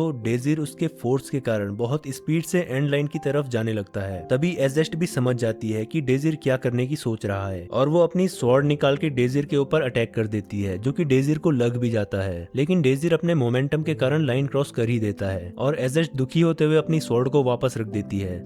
और हम देखते हैं कि डेजिर ने लाइन तो क्रॉस कर दी है पर बहुत ही ज्यादा जख्मी होता है। और तभी एक अनाउंसमेंट होती है, तुमने शैडो वर्ल्ड को क्लियर कर दिया है। तो रेस एंड होने के बाद हम हेब्रियन एकेडमी का सीन देखते हैं, जहाँ पर सारे मास्टर्स और हेडमास्टर्स एक मीटिंग कर रहे होते हैं। उनमें से एक बंदा बोलता है इस साल हमें फिर से एक भी एक्स्ट्रा ऑर्डिनरी स्टूडेंट देखने को नहीं मिला और ना ही कोई कॉमनर इतना अच्छा परफॉर्म किया कि उसे अल्फा क्लास में लिया जाए। तभी प्रोफेसर पगमैन नाम का ये मोटू बोलता है ऑफ कोर्स, क्योंकि अल्फा क्लास तो सिर्फ नोबल लोगों के लिए बनी है, ना कि इन गरीब कॉमनर्स के लिए। वहीं हमारी प्रोफेसर ब्रिगेड भी बैठी होती है, जो कि बाकी के प्रोफेसर्स की ये फालतू की बातें सुनकर काफी परेशान सी लगती है। तभी एक और प्रोफेसर बोलता है कॉमनर्स को तो इसमें ही खुश रहना चाहिए कि उन्हें कम से कम एकेडमी में तो आने दिया जा रहा है। और वहाँ मीटिंग में सब लोग यही बातें करने लगते हैं। तभी उनका जो हेडमास्टर होता है वो जज की तरह हथौड़ा मारते हुए बोलता है चुप हो जाओ सब लोग। और वो एक फॉर्म देखते हुए कहता है ये आखिरी स्टूडेंट है जो कि इस एकेडमी में एक्सेप्ट होने के लिए कंसीडर किया जा रहा है, जो कि है एक फर्स्ट ईयर मैजिशियन डेजिर अरमान। तभी एक प्रोफेसर बोलता है हे क्या ये वही स्टूडेंट नहीं है जो कि मैजिक नाइट एजेस्ट के ग्रुप में था? वो तो बस एक कॉमनर था, फिर वो जीत कैसे गया? फिर बाकी के प्रोफेसर्स भी बोलने लगते हैं हाँ ये कैसे पॉसिबल है, क्या उसने सही में मैजिक नाइट को हराया? भला ऐसा कैसे हो सकता है? तभी हेडमास्टर बोलता है मैंने सुना है कि ये लड़का एकेडमी में किसी के रिकमेंडेशन लेटर से आया है, तो बताओ तुम में से कौन है जिसने इसे रिकमेंड किया है? बाकी के प्रोफेसर हैरान होकर कहने लगते हैं क्या एक रिकमेंडेशन लेटर, ऐसा भला कौन कर सकता है? तभी हमारी प्रोफेसर ब्रिगेड बोलती है कि मैंने उसे रिकमेंड किया है। तो हेडमास्टर पूछता है कि क्या कारण था जो कि तुमने उसे रिकमेंड किया? तो ब्रिगेड रिप्लाई करती है क्योंकि उसने काफी लंबे टाइम तक मैजिक की पढ़ाई की है और वो मैजिक सीखने का बहुत ही ज्यादा शौकीन है, और सिर्फ शौकीन नहीं बल्कि बहुत ज्यादा टैलेंटेड भी है। तो हेडमास्टर पूछता है तुम इसे कैसे जानती हो? ब्रिगेड रिप्लाई करती है मैं उसे एक ऑर्फन एज में मिली थी। हेडमास्टर अपने एक बंदे से पूछता है कि इसका प्रिलिमिनरी टेस्ट रिजल्ट कैसा था? तो वो बंदा बताता है कि डेजिर हार्डली एक टियर 1 मैजिशियन है। तभी वो मोटू पगमैन बोलता है हाँ तुम इसे टैलेंटेड बोलती हो? तो ब्रिगेड जवाब देती है नहीं, ये तो तुम्हारा पॉइंट ऑफ व्यू है कि तुम टैलेंट को मैजिक टीयर से कंपेयर कर रहे हो। तुम्हें एक बारी ये देखना चाहिए, बल्कि उन सबको ये देखना चाहिए जिन्हें लगा था कि मैजिक नाइट जीत जाएगी। ये वीडियो क्लिप है उस पूरे इंसिडेंट का जो ग्रुप डी के साथ हुआ, और फिर वो सभी लोग एक मैजिक ग्लोब में देखते हैं कि कैसे डेजिर ने एजेस्ट के मैजिक को एनालाइज करके कंट्रोल किया और स्मार्टली ग्रीस मैजिक और एक्सप्लोजन के फोर्स का यूज करके जीत गया। ये सब देख के सारे प्रोफेसर बिल्कुल ही शॉक हो जाते हैं और कहते हैं क्या ये पॉसिबल भी है? ऐसा कुछ तो मैंने आज तक ना देखा है और ना सुना है। और तुम कह रहे हो कि एक मामूली से कॉमनर बच्चे ने करके दिखाया है। जिस तरह उसने ग्रीस मैजिक का यूज किया है, मैंने तो कभी सोचा भी नहीं था कि ग्रीस मैजिक ऐसे भी यूज हो सकता है। मैं तो इसे एक मामूली सा टियर 1 मैजिक मानता था। और तो और मुझे ये भी यकीन नहीं हो रहा कि वो बच्चा डायरेक्टली मैजिक सर्कल्स के पीछे की एल्गोरिदम्स को ऑल्टर कर सकता है। उसका मैजिक एनालिसिस टैलेंट तो सच में अनबिलीवेबल है, और उसका बैटल सेंस, सोचने की पावर और रिएक्शन स्पीड भी लाजवाब है, बिल्कुल एक वॉरलॉर्ड की तरह जो कि अपनी पूरी जिंदगी बैटल फील्ड में रहा हो। तभी एक और प्रोफेसर बोलता है कि ये तो क्लियरली पता चल रहा है कि उसने कितना अच्छे से एग्जाम पास किया है, तो फिर इसे अभी तक एकेडमी में एक्सेप्ट क्यों नहीं किया गया? तो हेडमास्टर बोलता है क्योंकि प्रोफेसर ब्रिगेड इसे अल्फा क्लास में रखना चाहती है। ये सुन के सभी लोग बहुत ही ज्यादा गुस्सा हो जाते हैं, और ये मोटू तो गाली देते हुए कहता है ये कुतिया, ये हर साल कुछ ना कुछ ऐसा करने की कोशिश करती है। क्या तुम भूल चुकी हो इस एकेडमी में हम एक रूल फॉलो करते हैं जो कि ये कहता है कि स्टूडेंट्स को उनके टैलेंट के बेस पर ही क्लास असाइन की जाएगी, और अल्फा क्लास में जाने के लिए कम से कम टियर 2 का मेज होना जरूरी है। एक 1 टियर टीयर मैजिशियन ऐसी क्लास में क्या करेगा जहाँ सब 2 टीयर या फिर उससे ऊपर के मैजिशियन हो, और अगर हम इसे अल्फा क्लास में एक्सेप्ट कर लें तो फिर तो हर कोई अल्फा क्लास में आ जाएगा। तो बाकी के प्रोफेसर भी उस मोटू को सपोर्ट करते हुए कहते हैं, मैं पगमैन से एग्री करता हूँ। तुम भला ये सोच भी कैसे सकती हो कि एक फर्स्ट टीयर मैजिशियन को अल्फा क्लास में रख दिया जाए। और पगमैन एक हरामी सी स्माइल देते हुए सोचता है, मैं कभी भी तुम्हारी मर्जी नहीं चलने दूंगा प्रोफेसर ब्रिगेड, इसलिए सपने देखना बंद करो। तो ब्रिगेड जवाब देती है, ये सुनकर मैं काफी हैरान हूँ प्रोफेसर पगमैन, तुम कह रहे हो कि एक स्टूडेंट जिसने की टीयर 3 मैजिक स्वॉर्ड्समैन को हराया हो वो क्वालिफाइड नहीं है सिर्फ इसलिए क्योंकि वो टीयर 1 मैजिशियन है। अब बहाने बनाना बंद भी करो, मुझे पता है कि तुम्हारा असली रीजन क्या है इस रिजेक्शन के पीछे। साफ साफ पता चल रहा है कि तुम उसे सिर्फ इसलिए रिजेक्ट कर रहे हो क्योंकि वो एक कॉमनर है। तो पगमैन गुस्से से चिल्लाते हुए कहता है, क्या तुम्हारी इतनी हिम्मत कैसे हुई कि तुम मुझ पे इतना बड़ा इल्जाम लगा रही हो। तभी हेडमास्टर कहता है, शांत हो जाओ, ऐसा लगता है कि बहस करके इस मुद्दे का कोई कंक्लूजन नहीं निकलेगा। मैं तुम दोनों के पॉइंट्स को अच्छे से समझ रहा हूँ, इसलिए हम इसका फैसला वोटिंग से करेंगे। तो जिन लोगों को भी लगता है कि उसे अल्फा क्लास में रखना चाहिए वो अपने हाथ खड़े कर दे। फिर वहाँ पे वोटिंग होती है और हमें रिजल्ट अभी नहीं दिखाया जाता और हेडमास्टर कहता है, ठीक है, तो फिर ये डिसाइड हो चुका है कि उसे कौन सी क्लास में रखा जाएगा। फिर सीन चेंज होता है और हम देखते हैं एकेडमी के बाहर नोटिस बोर्ड के सामने सारे स्टूडेंट्स खड़े होते हैं और वो नोटिस बोर्ड में देख रहे होते हैं कि उनका नाम कौन सी क्लास में है। तभी एक नोबल बच्चा कहता है, हे तुम्हारा नाम भी अल्फा क्लास में है, मुझे पता था कि तुम ये कर लोगे। तभी दूसरा नोबल बच्चा रिप्लाई करता है, वेल ऑफ कोर्स, तुम्हें तो पता ही है ना मैं किस फैमिली से बिलोंग करता हूँ। और बीटा क्लास के बोर्ड के सामने एक कॉमनर बोलता है, आखिर हमें बीटा क्लास ही मिली, शायद हम कॉमनर्स की किस्मत में यही लिखा है। तो दूसरा कॉमनर रिप्लाई करता है, हमें तो इसमें ही खुश रहना चाहिए कि कम से कम हमें एकेडमी में तो लिया गया। फिर हम देखते हैं डेजिर को जो कि ये सोच रहा होता है, मुझे पता था ऐसा ही होगा। और अब जो कि एंट्रेंस एग्जाम भी खत्म हो चुके हैं तो अब नेक्स्ट काम जो मुझे करना है वो ये होगा कि तभी पीछे से आवाज आती है, रास्ते से हट जाओ बीटा क्लास लूजर्स। और डेजिर जैसे ही पीछे मुड़ के देखता है वहाँ पे रोमांटिका खड़ी होती है और वो नोटिस बोर्ड पे अपना नाम देखकर बहुत ही ज्यादा शॉक हो जाती है क्योंकि उसका नाम डेजिर अरमान के बगल में लिखा होता है, जिसका मतलब है कि ये दोनों एक ही क्लास में हैं जो कि है बीटा क्लास। और ये देखकर रोमांटिका के होश उड़ जाते हैं, वो बिल्कुल जिंदा लाश की तरह दिख रही होती है। फिर हम नेक्स्ट सीन क्लासरूम का देखते हैं जो कि बहुत पुराना सा दिख रहा होता है। क्लास में हर तरफ मकड़ी के जाले और धूल मिट्टी होती है और बहुत ही गंदी स्मेल आ रही होती है, जो देखकर रोमांटिका तो बिल्कुल ही परेशान हो जाती है और सोचती है अगर ये बीटा क्लास भी है तो भी ये हद से ज्यादा बुरा है। यहाँ तक कि इधर के तो लेक्चर्स भी बहुत गंदे होते हैं, टीचर्स जो पढ़ा रहे हैं वो बिल्कुल ही पॉइंटलेस है और इसका कोई मतलब नहीं बनता। और पता नहीं ये प्रोफेसर कौन है, इसके बारे में तो मैंने आज तक कभी सुना भी नहीं है। और वो रोते हुए सोच रही होती है, हाँ मुझे पता है कि मुझे हारने के बाद यही क्लास मिलनी थी,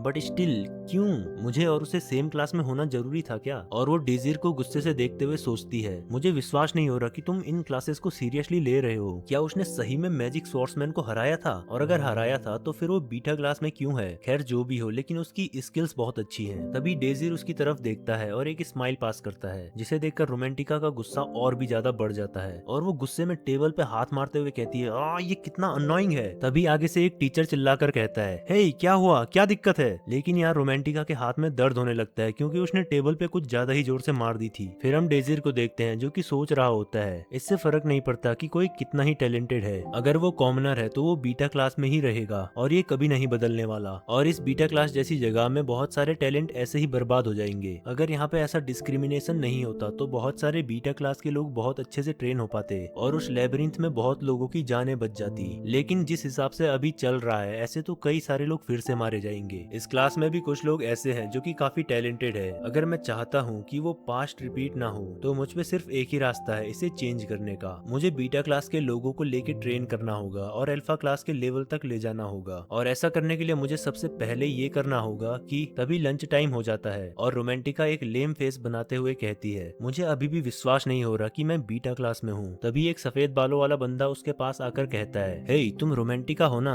बैरन एरू की बेटी। तो रोमांटिका बिना उसकी तरफ देखे कहती है, हाँ तो क्या हुआ, तुम कौन हो। तभी उस सफेद बालों वाले बंदे के दो चंगू मंगू कहते हैं, हे तमीज से बात करो, तुम बीटा क्लास वालों की इतनी हिम्मत कि तुम ऐसे बात करो। पर रोमांटिका फिर भी कोई अटेंशन नहीं देती है और चंगू मंगू लड़ाई करने के लिए तैयार हो जाते हैं। पर तभी सफेद बाल उन्हें रोकते हुए कहता है, रुको, ये मेरी गलती है, मैं माफी मांगता हूँ। मेरा नाम है डोनोवेन हाउंड, मैं भी तुम्हारी तरह फर्स्ट ईयर स्टूडेंट हूँ और अभी मैं लोगों को रिक्रूट कर रहा हूँ मेरे साथ पार्टी ज्वाइन करने के लिए। तो रोमांटिका बात में बिल्कुल भी इंटरेस्ट ना दिखाते हुए कहती है, मैं उम्मीद करती हूँ कि तुम किसी सूटेबल मेंबर को ढूंढ लो अपनी पार्टी के लिए। तो सफेद बाल कहता है, हाँ मुझे भी यही यही उम्मीद है, तभी तो मैं यहाँ आया हूँ। रोमांटिका बोलती है तो तुम मुझसे क्या चाहते हो। तभी बाहर से डेजिर क्लास की तरफ आ रहा होता है और वो देखता है कि क्लास के बाहर कुछ बच्चे बातें कर रहे होते हैं कि वो तो अल्फा क्लास का बच्चा है ना, तो फिर वो यहाँ क्या कर रहा है। और एक लड़की तो उस पर फिदा ही हो जाती है और कहती है वाह वो कितना लंबा और हैंडसम है। तो डेजिर ये देखकर समझ जाता है कि अच्छा तो ये लोग अभी से रिक्रूटमेंट स्टार्ट कर दिए हैं। और वहीं सफेद बाल रोमांटिका से कह रहा होता है सही बताऊं तो मैं इस एकेडमी से काफी डिसअपॉइंटेड हूँ, क्योंकि उन्होंने तुम जैसी एक नोबल को बीटा क्लास में रखा है इन यूजलेस कॉमनर्स के साथ। रोमांटिका कहती है तो क्या। तो सफेद बाल जवाब देता है बस ये फालतू की बातें काफी हुई, मैं डायरेक्ट पॉइंट पे आता हूँ। क्या तुमने ब्लू मून पार्टी के बारे में सुना है जिसका लीडर एलहीम सनबाई है। मैं रिसेंटली उस पार्टी में एडमिट हुआ हूँ और मैं तुम जैसे लोगों को रिक्रूट करना चाहता हूँ जो कि बहुत टैलेंटेड है। रोमांटिका कहती है कहीं तुम उस पार्टी की बात तो नहीं कर रहे। तो सफेद बाल जवाब देता है हाँ मैं उसी पार्टी की बात कर रहा हूँ जो कि सबसे इलाइट पार्टी है इस एकेडमी की, दी ब्लू मून पार्टी।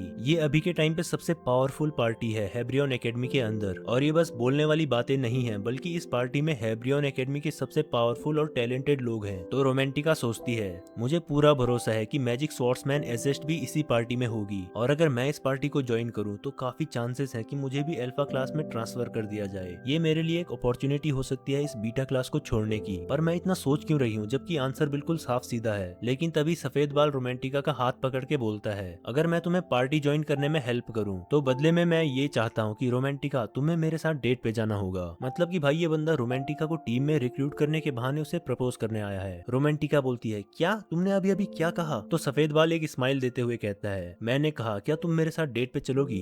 तो रोमांटिका बोलती है क्या हम पहले कहीं मिले हैं। सफेद बाल जवाब देता है हाँ मैंने तुम्हें एंट्रेंस एग्जाम सेरेमनी में देखा था और मुझे पहली नजर में ही प्यार हो गया था। तभी रोमांटिका अपना हाथ उसके हाथ से छुड़ाते हुए कहती है मुझे टाइम दो, मुझे थोड़ा सा टाइम चाहिए इसके बारे में सोचने का। तो सफेद बाल कहता है हाँ बिल्कुल मैं एक जेंटलमैन हूँ और हाँ एक चीज तो मैं भूल ही गया था, मुझे खुशी होगी अगर तुम इसे एक्सेप्ट कर लो। तो ये हमारे किंगडम की परंपरा है कि हम ये नाइफ उस पर्सन को देते हैं जिसे कि हम पसंद करते हैं। और सफेद बाल उस नाइफ को खोल के दिखाता है, उसके अंदर एक चमचमाता गोल्डन नेकलेस होता है और वो कहता है इसे मेरा टोकन ऑफ सिंसियरिटी समझ के रख लो। तो रोमांटिका कहती है नहीं नहीं मैं ये नहीं ले सकती, ये बहुत ज्यादा हो जाएगा। तो सफेद बाल रोमांटिका के हाथ में उस नेकलेस को पकड़ाते हुए कहता है तुम्हें इस बारे में ज्यादा सोचने की जरूरत नहीं है। और इतना बोल के वो क्लास से बाहर चला जाता है। वहीं रोमांटिका उस नेकलेस को देखते हुए सोच रही होती है कि तभी पीछे से डेजिर आता है और कहता है वाओ लगता है तुम काफी पॉपुलर हो। और रोमांटिका अचानक से डर जाती है और चेयर सहित पीछे गिर जाती है। तभी डेजिर उसे टीज करते हुए कहता है मुझे अच्छा लगा कि तुम मुझे देखकर इतना एक्साइटेड हो। तो रोमांटिका गुस्से में रिप्लाई करती है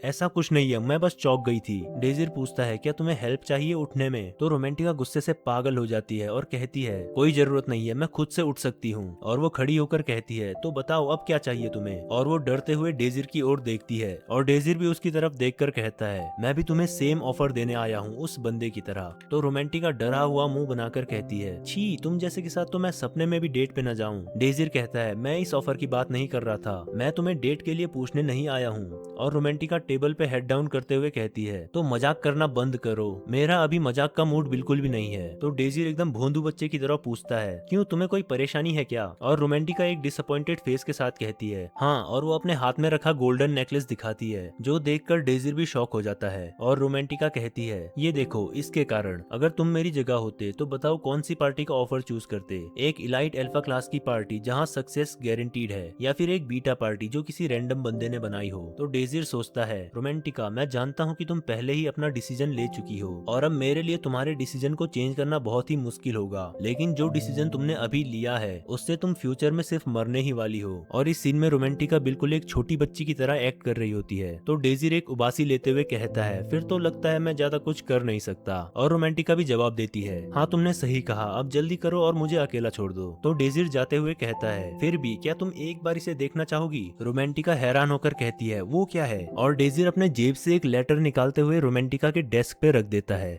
और रोमांटिका उसे उठा के कहती है वाओ ये तो बहुत ही ओल्ड फैशन्ड है, आज के टाइम पे भला कौन ऐसे लेटर लिख के देता है। उसे लग रहा होता है कि ये कोई लव लेटर है। तो डेजिर कहता है अगर तुम्हें इस लेटर से कोई फर्क नहीं पड़ता तो मैं सजेस्ट करूंगा कि तुम इसे अच्छे से डिस्ट्रॉय कर दो क्योंकि इसके अंदर तुम्हारा एक बहुत बड़ा सीक्रेट है। रोमांटिका बिल्कुल डरते हुए डेजिर को देखती है और फिर उस लेटर को खोल के पढ़ने लगती है। जैसे ही वो लेटर को पढ़ती है तो वो सदमे में चली जाती है और एकदम से उस लेटर को बंद करके अपने हाथों के बीच दबा लेती है। तो डेजिर उसे पूछता है कि आप तुम मुझसे बात करना चाहोगी, और रोमांटिका जोर से टेबल पे हाथ पटकते हुए खड़ी हो जाती है, जिसके कारण पूरी क्लास उसकी तरफ देखने लगती है और लोग कहते हैं इसे क्या हुआ, ये आखिर कर क्या रही है। तो डेजिर कहता है तुम्हारे लिए सही यही होगा कि तुम यहाँ पर हंगामा ना करो, ये ऐसा सीक्रेट है जो कि मैं चाहूंगा कि हम दोनों के बीच में ही रहे। तो रोमांटिका एकदम गुस्से में कहती है कैसे, आखिर तुम्हें ये सब कैसे पता। तो डेजिर कहता है ये मैं तुम्हें नहीं बताने वाला कि मुझे ये सब कैसे पता, पर ये बात तो तुम्हें खुद भी पता है कि तुम यहाँ क्यों हो, तुम्हारा बीटा क्लास में होने का असली कारण। तो रोमांटिका बहुत ज्यादा डर जाती है और डेजिर कहता है पहले बाहर चलो, बाहर चल के बातें करते हैं क्योंकि यहाँ पर बहुत सारे लोग हैं और शायद यही तुम्हारे लिए सही होगा। तो रोमांटिका कहती है ठीक है। फिर वो दोनों बाहर आ जाते हैं और रोमांटिका डेजिर से पूछती है क्या तुमने अभी तक किसी को इसके बारे में बताया है। तो डेजिर जवाब देता है मैंने खुद से तो किसी को नहीं बताया, पर ज्यादातर प्रोफेसर्स को ये बात पहले से ही पता है, वरना तुम्हें क्या लगता है कि तुम्हें बीटा क्लास में क्यों रखा गया है। तो रोमांटिका चिल्लाते हुए कहती है ये एकेडमी प्रिलेशा किंगडम से सैकड़ों किलोमीटर दूर है, ऐसा हो ही नहीं सकता कि उन्हें इस बारे में पता हो। तो डेजिर कहता है तुम हेब्रियन एकेडमी की पर्सनल इंफॉर्मेशन निकालने की एबिलिटीज को बहुत कम समझ रही हो। तुम्हारी फैमिली पहले व्यापारी थी जो कि ट्रेडिंग और बिजनेस करके अमीर बन गए प्रिलेशा किंगडम में। तुम्हारी फैमिली भी पहले कॉमनर थी जिसने की साउथ में एक गरीब नोबल फैमिली को पैसे देके उनका टाइटल खरीद लिया, और टाइटल खरीदने के बाद तुम्हारी फैमिली ने लास्ट नेम वॉन एरू रख लिया और नोबल फैमिली बन गए, और ये सब तब हुआ जब तुम 4 साल की थी। क्या मैंने सही कहा? इस सब की शुरुआत तुम्हारे फैमिली के नोबिलिटी टाइटल खरीदने से हुई थी, और अब चाहे तुम कितना भी बहस कर लो कि तुम एक नोबल हो, लेकिन ये रियलिटी नहीं बदलने वाली कि तुम पहले एक कॉमनर थी। और एक और बात, इस ब्लू मून पार्टी का जो इंचार्ज है वो है प्रोफेसर निफेलिका, और ये उन सब प्रोफेसर्स में से एक है जिन्हें तुम्हारे खानदान के बारे में पूरी जानकारी है, और प्रोफेसर निफेलिका कॉमनर्स से बहुत नफरत करती है। तो रोमांटिका कहती है मुझे पक्का भरोसा है कि डोनोवन मतलब कि वो सफेद वाल मुझे प्रोटेक्ट करेगा। तो डेजिर जवाब देता है अगर तुम देख लो कि वो कॉमनर्स को कैसे ट्रीट करता है तो मुझे पक्का भरोसा है कि तुम्हारा नजरिया बदल जाएगा। तो रोमांटिका याद करती है कि वो क्लास में आने के बाद कॉमनर्स को कैसे ट्रीट कर रहा था और वो डर जाती है। डेजिर कहता है तो बताओ अब तुम क्या करने वाली हो। तो रोमांटिका बोलती है तुम्हें सही में लगता है कि इस तरह तुम मुझे अपनी पार्टी ज्वाइन करने के लिए फोर्स करोगे तो सब कुछ सही हो जाएगा।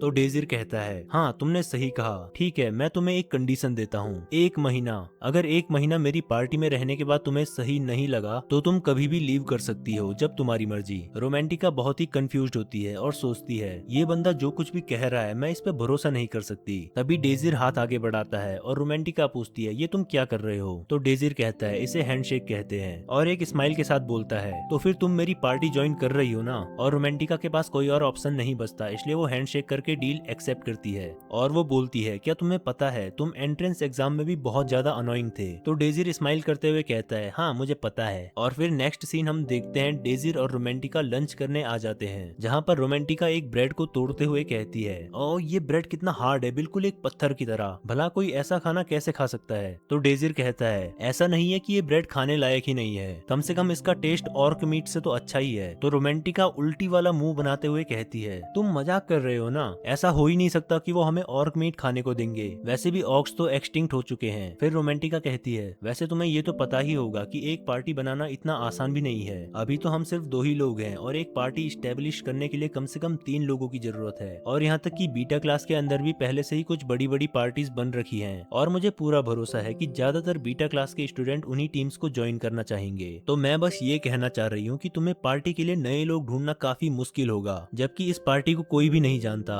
क्या तुम इस बारे में कुछ कहना चाहोगे। और रोमांटिका खाना खाते हुए ये सब बोल रही होती है, जबकि डेजिर सिर्फ रोमांटिका को खाना खाते हुए निहार रहा होता है, और वो स्माइल करते हुए कहता है स्टार्टिंग में तो तुम कह रही थी कि ये पार्टी का आइडिया बेकार है, पर अब मुझे ये देखकर खुशी है कि तुम्हें इस पार्टी के बारे में सही में चिंता है, तो मतलब तुमने ऑफिशियली इस पार्टी का मेंबर बनने का डिसीजन ले लिया है। और रोमांटिका उसकी बातों से चिढ़ते हुए कहती है ये तुम क्या कह रहे हो, मैं इस बारे में सिर्फ इसलिए सोच रही हूँ क्योंकि अगर ये पार्टी फेल हो गई तो मेरे लिए इस पार्टी में 1 महीने तक रहना बहुत मुश्किल होगा, मैं सिर्फ अपने लिए इस पार्टी के बारे में सोच रही हूँ।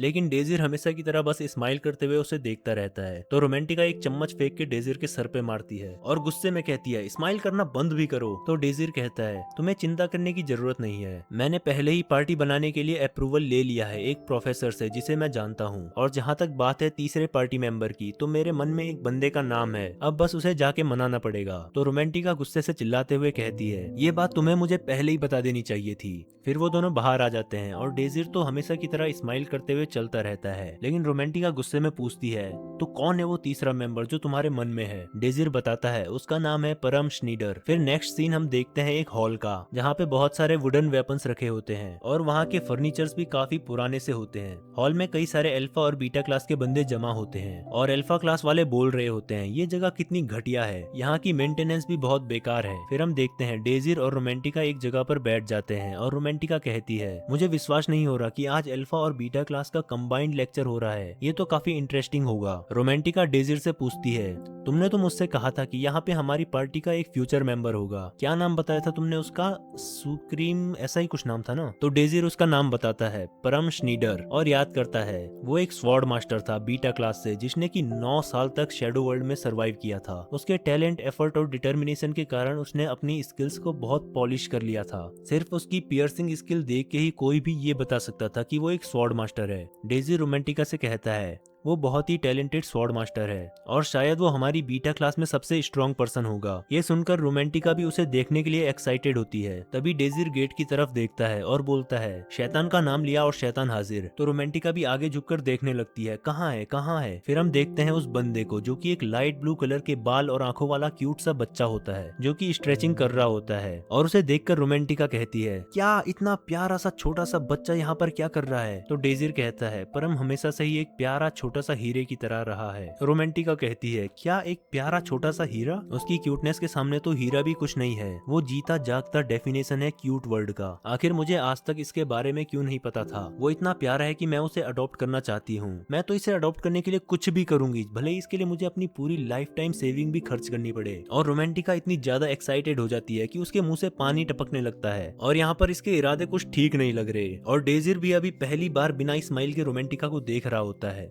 वहीं हम देखते हैं कि परम वहाँ पे रखे वेपन्स को देख रहा होता है और फिर उनमें से एक बड़ी सी वुडन स्वॉर्ड निकालता है, जो देखकर डेजिर भी शॉक हो जाता है और सोचता है उसने एक लॉन्ग स्वॉर्ड उठाई। क्या मुझे गलत याद है कि वो एक रैपियर यूज करता था? रैपियर एक तरह की स्वॉर्ड होती है जो काफी पतली और नुकीली होती है। फिर हम देखते हैं कि फाइटिंग रिंग में परम और एक अल्फा क्लास का बंदा खड़ा होता है।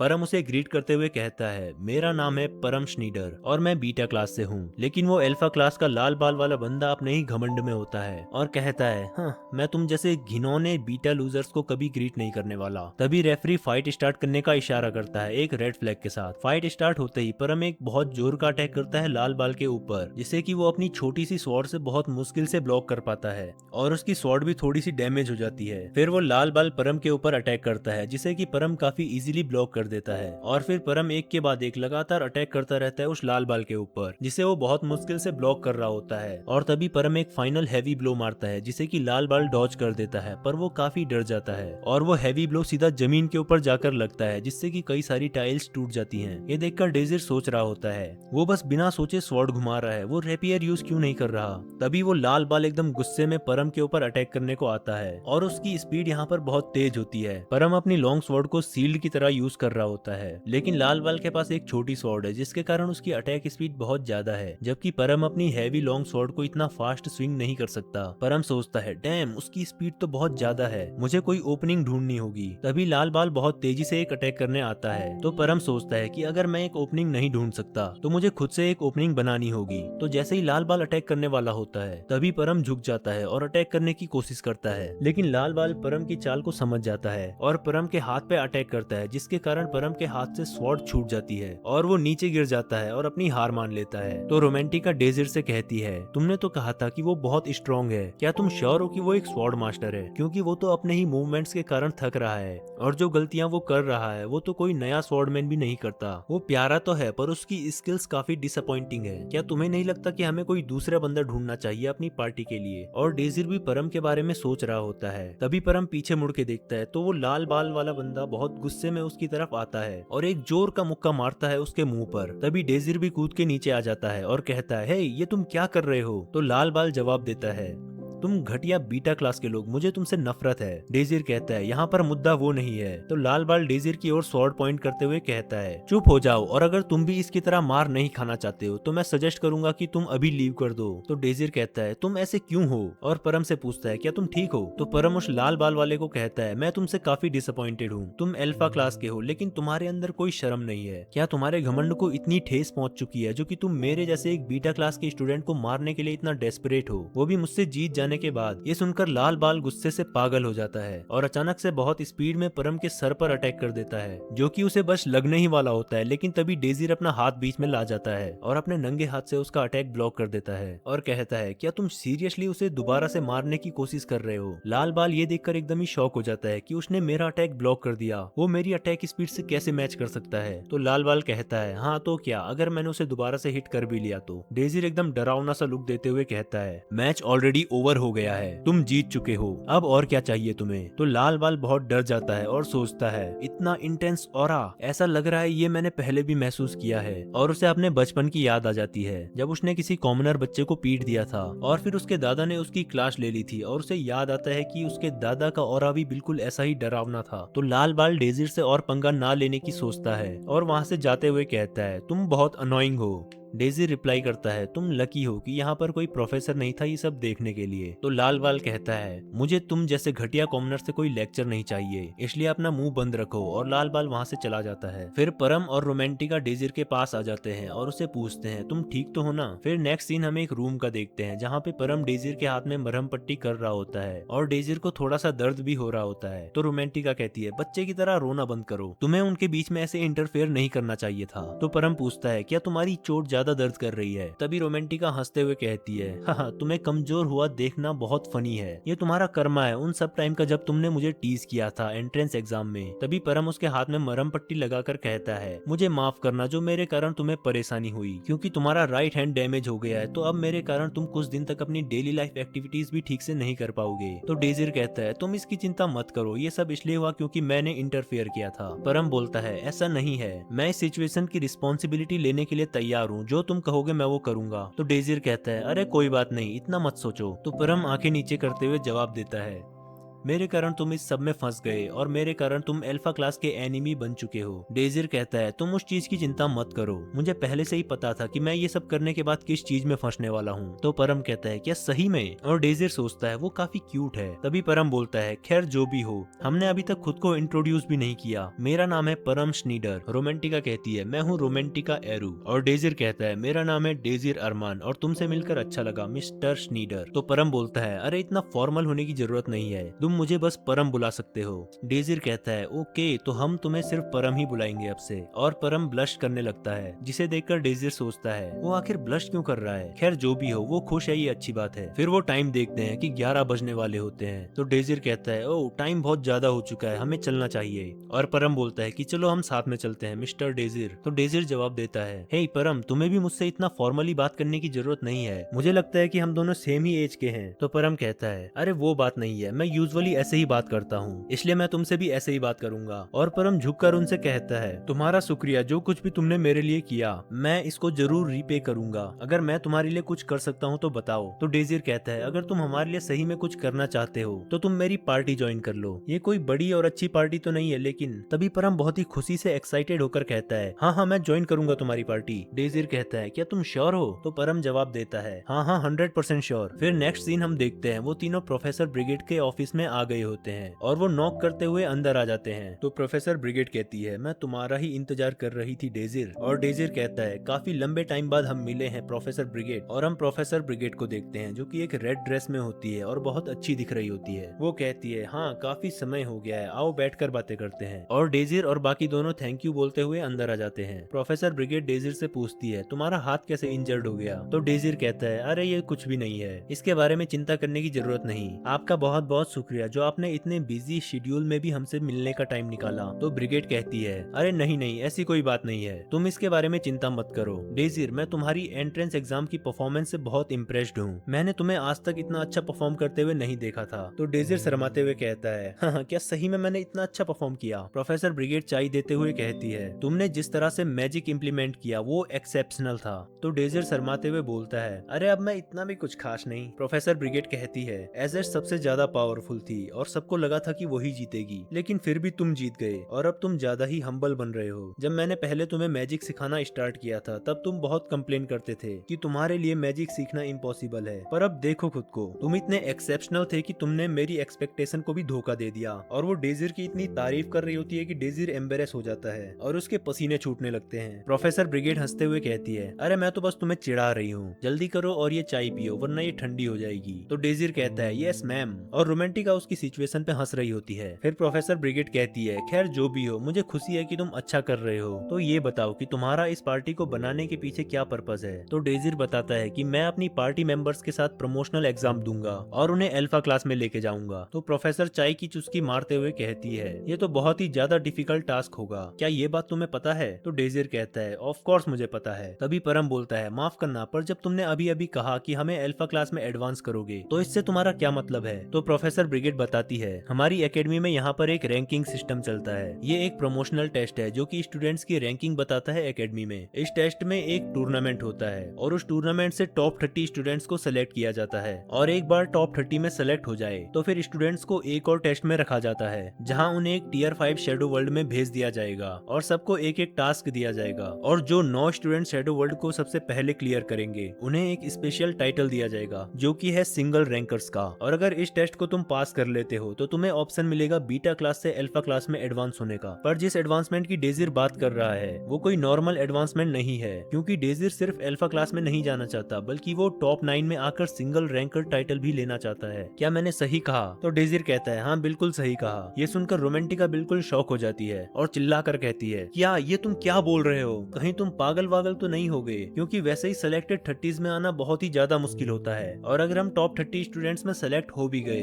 तो भी हमें ऑस्ट्रासाइज किया जाएगा, मतलब कि हमारा बहिष्कार किया जाएगा क्योंकि हम बीटा क्लास स्टूडेंट्स हैं। तो ब्रिगेड बोलती है, हाँ रोमांटिका बिल्कुल सही कह रही है, क्योंकि यूजुअली जो 30 स्टूडेंट सिलेक्ट किए जाते हैं वो हमेशा बड़ी बड़ी पार्टीज के इलाइट स्टूडेंट्स होते हैं और ये सारी पार्टीज हमेशा अल्फा क्लास की ही होती हैं। तो अगर एक बीटा क्लास का स्टूडेंट सेलेक्ट होने वाला हो तो परम कहता है, वो लोग कुछ भी करेंगे हमें एलिमिनेट करने के लिए क्योंकि हम बीटा क्लास के स्टूडेंट हैं। तो ब्रिगेड कहती है, सही कहा, तुम लोग इन अल्फा क्लास के स्टूडेंट का टारगेट बन जाओगे। तो डेजिर बोलता है, हाँ एग्जैक्टली, और यही कारण है कि हमें सिंगल रैंकर पोजीशन के लिए एम करना है। प्लीज एक बार इस बारे में सोच के देखो प्रोफेसर ब्रिगेड, आपको क्या लगता है क्या होगा जब बीटा क्लास के स्टूडेंट्स जिनको लोग कुछ भी नहीं समझते वो अगर एंड तक सरवाइव कर ले, वो भी सिर्फ 3 पार्टी मेंबर्स के साथ, और सिंगल रैंकर टाइटल अचीव कर ले? तो प्रोफेसर इस बारे में सोचने लगती है और डेजिर बोलता है, इससे अल्फा क्लास के स्टूडेंट्स और प्रोफेसर्स के जो एक्सक्यूजेस हैं कॉमनर्स को ना पढ़ाने के और उनके साथ डिस्क्रिमिनेशन करने के, वो सब एक्सपोज हो जाएगा और हमारी ये विक्ट्री एक सिग्नल होगा इस घटिया से डिस्क्रिमिनेशन को हटाने का। तो प्रोफेसर ब्रिगेड थोड़ा सोचकर कहती है, हाँ ठीक है, मैं तुम्हें पार्टी बनाने की परमिशन दे दूंगी, लेकिन उससे पहले मैं एक चीज कंफर्म करना चाहती हूँ। रोमांटिका एरू और परम श्नीडर, मैं तुम दोनों से ये पूछना चाहती हूँ कि अभी अभी डेजिर ने जो कुछ भी कहा वो सब सुनने के बाद भी क्या तुम उसकी पार्टी ज्वाइन करना चाहते हो? रोमांटिका और परम सोच में पड़ जाते हैं। अब नेक्स्ट सीन हम देखते हैं हैब्रियन एकेडमी के ट्रेनिंग सेंटर का और यहाँ पर एक बहुत बड़ी बैटल एरिना में लोग प्रैक्टिस कर रहे होते हैं। रोमांटिका कहती है, वाह ये तो बहुत बड़ी और अच्छी जगह है, पर अनफॉर्चुनेटली हम इस एरिया को भी यूज नहीं कर सकते। सिर्फ और सिर्फ अल्फा क्लास के स्टूडेंट्स के पास ही इस जगह का एक्सेस है। वो लोग कितने लकी हैं। अगर हमें भी इस जगह को यूज करने की परमिशन होती तो मैं हमेशा हैब्रियन एकेडमी के लिए लॉयल रहती। फिर वो लोग ट्रेनिंग सेंटर के टॉप फ्लोर पर आ जाते हैं जो की बहुत ही गंदी और बदबूदार जगह होती है और इसे देखकर रोमांटिका शॉक हो जाती है और कहती है, क्या तुम मजाक कर रहे हो? क्या तुम सही में इस जगह को यूज करना चाहते हो? ये तो उसके सामने कुछ भी नहीं है जो अभी हमने नीचे देखा था। और परम खांसते हुए कहता है, यहाँ कितनी धूल और गंदगी है। तभी अचानक से वो बहुत जोर से चिल्लाता है। तो रोमांटिका पूछती है, क्या हुआ? और परम डरते हुए कहता है, वहाँ पर कुछ है, मैंने कुछ हिलते हुए देखा। तो डेजिर बोलता है, क्योंकि ये जगह कई सालों से यूज नहीं हुई तो यहाँ पर बहुत सारे चूहे हो सकते हैं। जो सुनकर रोमांटिका के चेहरे पर तो 12 बज जाते हैं और वो अपने मन में बड़बड़ाने लगती है, मुझे यहाँ से निकलना होगा, मुझे यहाँ से निकलना होगा, मुझे यहाँ से निकलना होगा। तो डेजिर कहता है, रोमांटिका डरो मत, सब ठीक है, हिम्मत करके सीधे अंदर कर जाओ और थोड़ी देर बाद तुम इनसे यूज्ड टू हो जाओगे। और रोमांटिका रोते हुए बोलती है, क्या मुझे धक्का देना बंद करो, ये चूहे मुझे मार डालेंगे। तो डेजिर कहता है, अरे डरो मत, कुछ नहीं होने वाला। और वो लाइट्स ऑन करके बोलता है, ये जगह उतनी भी बुरी नहीं है, बस थोड़ी साफ सफाई की जरूरत है। तभी अचानक से लाइट्स चली जाती है और वो लोग अंधेरे में बहुत सारी चमकती हुई आंखें देखते हैं। डेजिर कहता है, लगता है जितना मैंने सोचा था यहाँ पर उससे कई ज्यादा है। और तभी चूहे भागकर उन लोगों की तरफ आने लगते हैं, जो देखकर रोमांटिका और परम के तो होश उड़ जाते हैं। परम तो डर के मारे बेहोश हो जाता है, जबकि रोमांटिका डेजिर के ऊपर चढ़ जाती है। फिर डेजिर कहता है, हे रोमांटिका नीचे उतरो। तो रोमांटिका साफ सीधे मना कर देती है और डेजिर सोचता है, लगता है तुम नहीं छोड़ने वाली। तो डेजिर उन दोनों को घसीटते हुए बाहर लेकर आ जाता है और कहता है, लगता है हम पे और कोई चारा नहीं है। तो रोमांटिका खुश होते हुए पूछती है, तो क्या हम इस जगह को छोड़ने वाले हैं? पर डेजिर कहता है, नहीं, मैं जाकर रेड्स को संभालता हूँ और फिर तुम साफ सफाई कर देना। तो रोमांटिका बहुत गुस्से से चिल्लाते हुए और डेजिर पे मुक्के मारते हुए कहती है, ये तुम क्या बोल रहे हो, मैं मर भी जाऊंगी तो भी उस रूम को यूज नहीं करूंगी। मगर डेजिर बस स्माइल करते हुए कहता है, हम इसी रूम को यूज करने वाले हैं। और रोमांटिका के पास कोई ऑप्शन नहीं बचता, तो वो भी चुपचाप मान जाती है, जबकि परम अभी भी बेहोश पड़ा होता है। फिर नेक्स्ट सीन हम देखते हैं, परम सीढ़ियों पे बैठा होता है और अचानक से उसे होश आ जाता है। वो खड़ा होकर कहता है, हाँ मैं कहाँ हूँ? और वो वापस से रूम के अंदर आते हुए कहता है, एक्सक्यूज मी। तो उसे देखकर डेजिर बोलता है, ओ परम तुम उठ गए, हम बस तुम्हें उठाने ही वाले थे, हमने इस जगह की साफ सफाई कर दी है। तो परम रोते हुए कहता है, क्या तुम लोगों ने इस जगह की साफ सफाई कर दी, वो भी मेरे बिना, जबकि तुम्हारे हाथ में चोट भी लगी थी? डेजिर कहता है, अरे मैं बिल्कुल ठीक हूँ, तुम्हें उसकी चिंता करने की जरूरत नहीं है। तो परम क्यूट सा फेस बनाते हुए बोलता है, ऑफ कोर्स मैं इसके बारे में चिंता करूंगा, तुम हमेशा ही ऐसा क्यों करते हो? तो डेजिर माफी मांगते हुए कहता है, अब क्योंकि परम भी उठ चुका है तो अब हमें चलना चाहिए। और रोमांटिका भी बहुत थकी हालत में बोलती है, हाँ चलो चलते हैं, मुझे जाकर नहाना है। तो डेजिर कहता है, अरे मेरा मतलब है चलो चलते हैं ट्रेनिंग करने। रोमांटिका गुस्से से चिल्लाकर कहती है, क्या? और वो याद करती है जब प्रोफेसर ब्रिगेड ने उससे पूछा था, ये सब सुनने के बाद भी क्या तुम डेजिर की पार्टी को ज्वाइन करना चाहते हो? तो उस समय रोमांटिका सोच रही थी, मैं जानती हूँ इस एकेडमी में कई सारे लोग हैं जो कि मुझसे भी ज्यादा स्ट्रॉन्ग हैं और मैं इस बारे में कितना ही सोच लूं, पर मुझ जैसी सेकंड टीयर मैजिशियन का टॉप 9 में आना इम्पॉसिबल है। हालांकि अगर मैं अकेले रहूं तो उससे मेरा कोई फायदा नहीं होने वाला। और वो डेजिर की तरफ देखती है जो कि स्माइल करते हुए उसी को देख रहा होता है। और रोमांटिका कहती है, तुम सच में बहुत अनोइंग हो। ठीक है, तो मैं डेजिर की पार्टी ज्वाइन करने के लिए तैयार हूँ। और हम वापस प्रेजेंट में आते हैं, जहाँ पर रोमांटिका डेजिर से बोल रही होती है, ज्यादा समय नहीं हुआ है जबकि मैंने कहा था कि मैं तुम्हारी पार्टी ज्वाइन करूंगी और मैं अभी से ही अपने डिसीजन पर रिग्रेट करने लग गई हूँ। ठीक है, मैं ये सह लूंगी, चलो ट्रेनिंग स्टार्ट करते हैं। फिर वो लोग एक दूसरे रूम में आ जाते हैं जो कि उसी रूम से अटैच्ड होता है। तो रोमांटिका कहती है, वाओ, किसे पता था कि यहाँ पे एक इतना बड़ा खाली स्पेस होगा, वो भी उस घटिया से रूम के बगल में। डेजिर कहता है, ठीक है, तो आज से हम लोग इस रूम को अपने ट्रेनिंग एरिया और ऑफिस की तरह यूज करेंगे। और डेजिर वहाँ पर पड़े बॉक्सेस को खोलकर उन्हें चेक कर रहा होता है, तभी उसे कुछ मिल जाता है। तो रोमांटिका पूछती है, वो क्या है? क्या वो एक बॉल है और क्या हम इसे अपनी ट्रेनिंग के लिए यूज करने वाले हैं? तो डेजिर उस पत्थर की बॉल को उठाते हुए कहता है, हाँ, और अभी तुम्हें जिस चीज पर फोकस करने की जरूरत है वो है तुम्हारी मैजिक कास्टिंग स्पीड। रोमांटिका बोलती है, अगर तुम मेरी मैजिक कास्टिंग स्पीड की बात कर रहे हो तो मैं तुम्हें बता दूं कि वो बहुत ज्यादा फास्ट है और तुमने तो इसका नमूना भी देख लिया होगा एंट्रेंस एग्जाम में। तो डेजिर बोलता है, हाँ तुमने सही कहा, और सच बताऊं तो तुम्हारी मैजिक कास्टिंग स्पीड उतनी बुरी भी नहीं है अगर कंपेयर किया जाए एक बिना टैलेंट वाले मेज से। और अल्फा क्लास के जो स्टूडेंट्स हैं वो तो ऑलरेडी तुमसे 100 गुना से भी ज्यादा फास्ट है और तुम्हें उन लोगों से ऐसे टाइम में फाइट करनी होगी जबकि तुम्हारी सिचुएशन उनसे बहुत ज्यादा बुरी होगी। अगर तुम्हारी स्किल अल्फा क्लास के स्टूडेंट्स के बराबर भी हो तो भी उनसे जीतना बहुत मुश्किल होने वाला है। रोमांटिका बोलती है, तो क्या तुम ये कहना चाह रहे हो कि तुम्हारे पास कोई तरीका है जिससे कि हमारी स्किल्स बढ़ जाएंगी, वो भी इतने कम टाइम में? तो डेजिर कहता है, हाँ ऑफ कोर्स मेरे पास एक तरीका है और वो ये है। डेजिर उस पत्थर की बॉल को दिखाते हुए कहता है, आज से तुम इसे अपनी ट्रेनिंग के लिए यूज करोगी और तुम्हें वर्डलेस कास्टिंग करना सीखना होगा, मतलब कि बिना कोई स्पेल कास्ट के डायरेक्ट मैजिक यूज करना। तो रोमांटिका शॉक होकर कहती है, क्या वर्डलेस कास्टिंग? तुम्हें पता है ना कि ये इम्पॉसिबल है। डेजिर बोलता है, नहीं ये डेफिनेटली पॉसिबल है, बस तुम्हें अभी पता नहीं है कि इसे कैसे करते हैं। नॉर्मली एक मैजिक स्पेल तब एक्टिवेट होता है जब उसे कास्ट किया जाता है, लेकिन वर्डलेस कास्टिंग में तुम डायरेक्टली मैजिक यूज कर सकते हो। रोमांटिका सोचते हुए कहती है,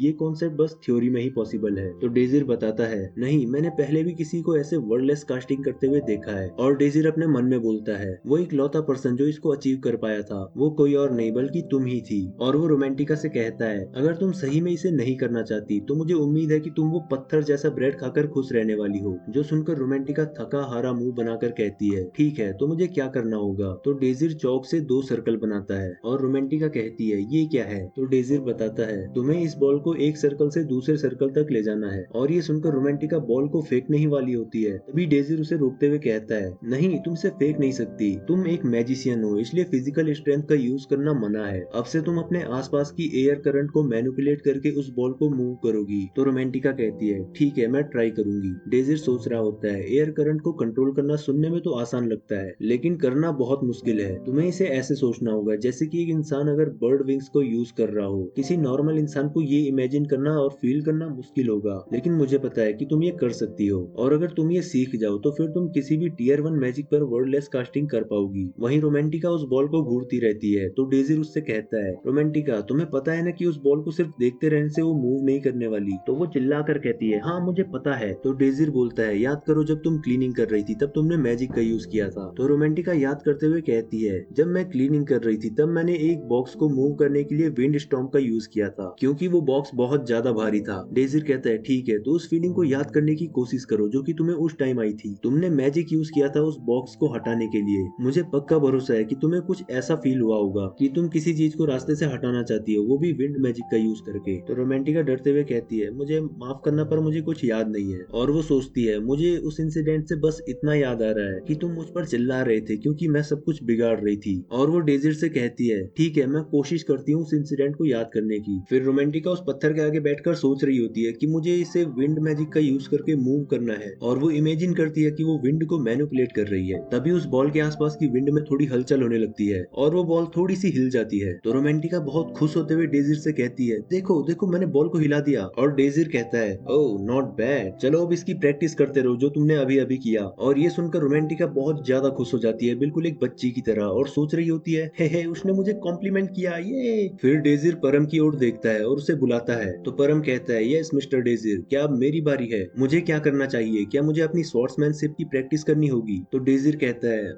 वैसे सच बताऊं तो मेरे पास तुम्हें सिखाने के लिए कुछ भी नहीं है।" तो परम कहता है, मगर ऐसा क्यों? तो डेजिर बताता है, क्योंकि तुम ऑलरेडी एक परफेक्ट स्वॉर्ड मास्टर हो। तुम ऑलरेडी इतने स्किल्ड हो कि तुम प्लेसमेंट एग्जाम दे सकते हो, और शायद अल्फा क्लास में भी कोई स्टूडेंट ऐसा नहीं है जो कि तुम्हारे लेवल पे हो। परम कहता है, क्या सही में? और डेजिर सोच रहा होता है, ऐसा तब होता अगर तुम रेपियर यूज कर रहे होते, ना कि एक लॉन्ग स्वॉर्ड। मेरे पिछले जन्म में तुमने अपनी सिल्वर लाइट रेपियर के साथ अकेले ही पूरी फ्रंट लाइन पे अटैक कर दिया था, और तुम्हारी स्वॉर्ड्समैनशिप इतनी अच्छी थी कि तुम सारे के सारे सर्वाइवर्स में स्टैंड आउट करते थे। तो डेजिर बोलता है, परम, क्या मैं तुम्हें कुछ पूछ सकता हूँ? तुम रेपियर क्यों नहीं यूज करते? और ये सुनकर परम बहुत ज्यादा शॉक्ड होकर डेजिर की तरफ देखता है और कहता है, कैसे?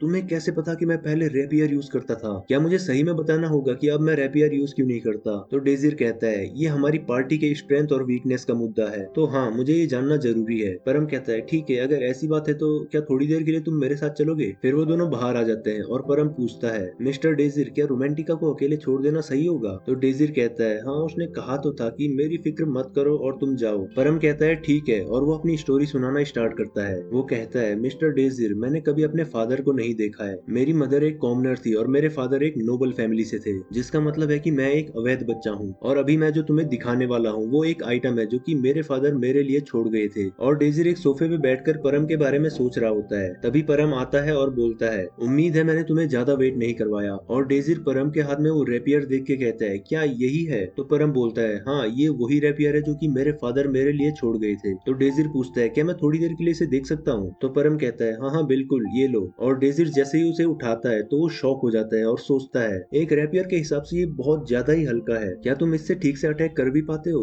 डेजिर नोटिस करता है उस रेपियर के नीचे हैंडल पर कुछ लिखा होता है। तभी परम वापस अपनी स्टोरी कंटिन्यू करते हुए बताता है, मैं 6 साल का था जब मुझे इस रेपियर के बारे में पता चला था। मैं ये सोचता था कि ये रेपियर मेरे फादर मेरे लिए छोड़ के गए हैं, और तब से मैं इस रेपियर के साथ स्वॉर्डमैनशिप की प्रैक्टिस करता आ रहा हूँ, ये सोचकर कि अगर कभी मैं अपने फादर से मिला तो मैं एक ऐसा बेटा बन के दिखाऊंगा जिसपे वो प्राउड कर सके। मैं उन्हें दिखाऊंगा कि मैं कितने अच्छे से उस स्वॉर्ड को चला सकता हूँ जो कि वो मेरे लिए छोड़ के गए थे। हालांकि मेरी माँ हमेशा मेरी ये बातें सुन के रोने लगती थी और वो कहती थी, परम, तुम मेरी बात समझ रहे हो ना? तुम्हें कभी अपने फादर को ढूंढने नहीं जाना है, तुम्हारे फादर हमसे बिल्कुल ही अलग दुनिया में रहते हैं। तो परम जवाब देता है, ठीक है, जैसा आप कहेंगी मैं वही करूंगा। और उसकी माँ कहती है, दुखी मत हो, मैं तुमसे बहुत प्यार करती हूँ और हमेशा करती रहूंगी। और ये बोलते बोलते वो मर जाती है। परम बताता है, मेरी माँ ने मरते दम तक भी कभी मेरे फादर का नाम तक नहीं बताया। तो डेजिर सोचता है, एक अवैध बच्चा नोबल फैमिलीज के लिए बहुत बड़ी बेइज्जती की बात होती है, और अगर परम अपने फादर से मिलने जाता एक अवैध बच्चे की तरह तो शायद वो इस एकेडमी में कभी नहीं आ पाता। परम की माँ ने अपनी मौत के बाद भी परम की देखभाल की है और उसे प्रोटेक्ट किया है। परम कहता है, हालांकि मेरी माँ ने मना किया था, लेकिन मैं फिर भी जानना चाहता हूँ कि मेरे फादर कौन है। इसलिए मैं हेब्रियन एकेडमी में आया क्योंकि मैं अपने फादर को देखना चाहता था। और मैंने सुना था कि हेब्रियन एकेडमी एक ऐसी जगह है जहाँ पर अलग अलग देशों से नोबल लोग आते हैं। तो मुझे लगा कि इस एकेडमी में आकर मुझे अपने फादर के बारे में कोई क्लू तो जरूर मिलेगा। इसलिए मैंने डिसाइड किया कि मैं उस रेपियर को यूज करूंगा, जो कि इकलौती चीज है मेरे पास मेरे फादर की। पर इस पे बहुत अच्छे से रिसर्च करने के बाद मुझे ये पता चला कि ये बस एक बेकार सी सस्ती आयरन स्वॉर्ड है और कुछ नहीं। सिर्फ एक चीज जो कि मेरे फादर मेरे और मेरी माँ के लिए छोड़ के गए थे, वो सिर्फ एक सस्ती सी आयरन स्वॉर्ड थी और कुछ नहीं। परम रोने लगता है ये कहते हुए, मैं हमेशा सोचता रहा कि ये कोई स्पेशल और प्रीशियस चीज है जो कि मेरे फादर मेरे लिए छोड़ कर गए हैं, पर ये तो बस एक फालतू घटिया सी चीज निकली। और परम उस रेपियर को गुस्से से फेंक देता है और बोलता है, बस बहुत हुआ,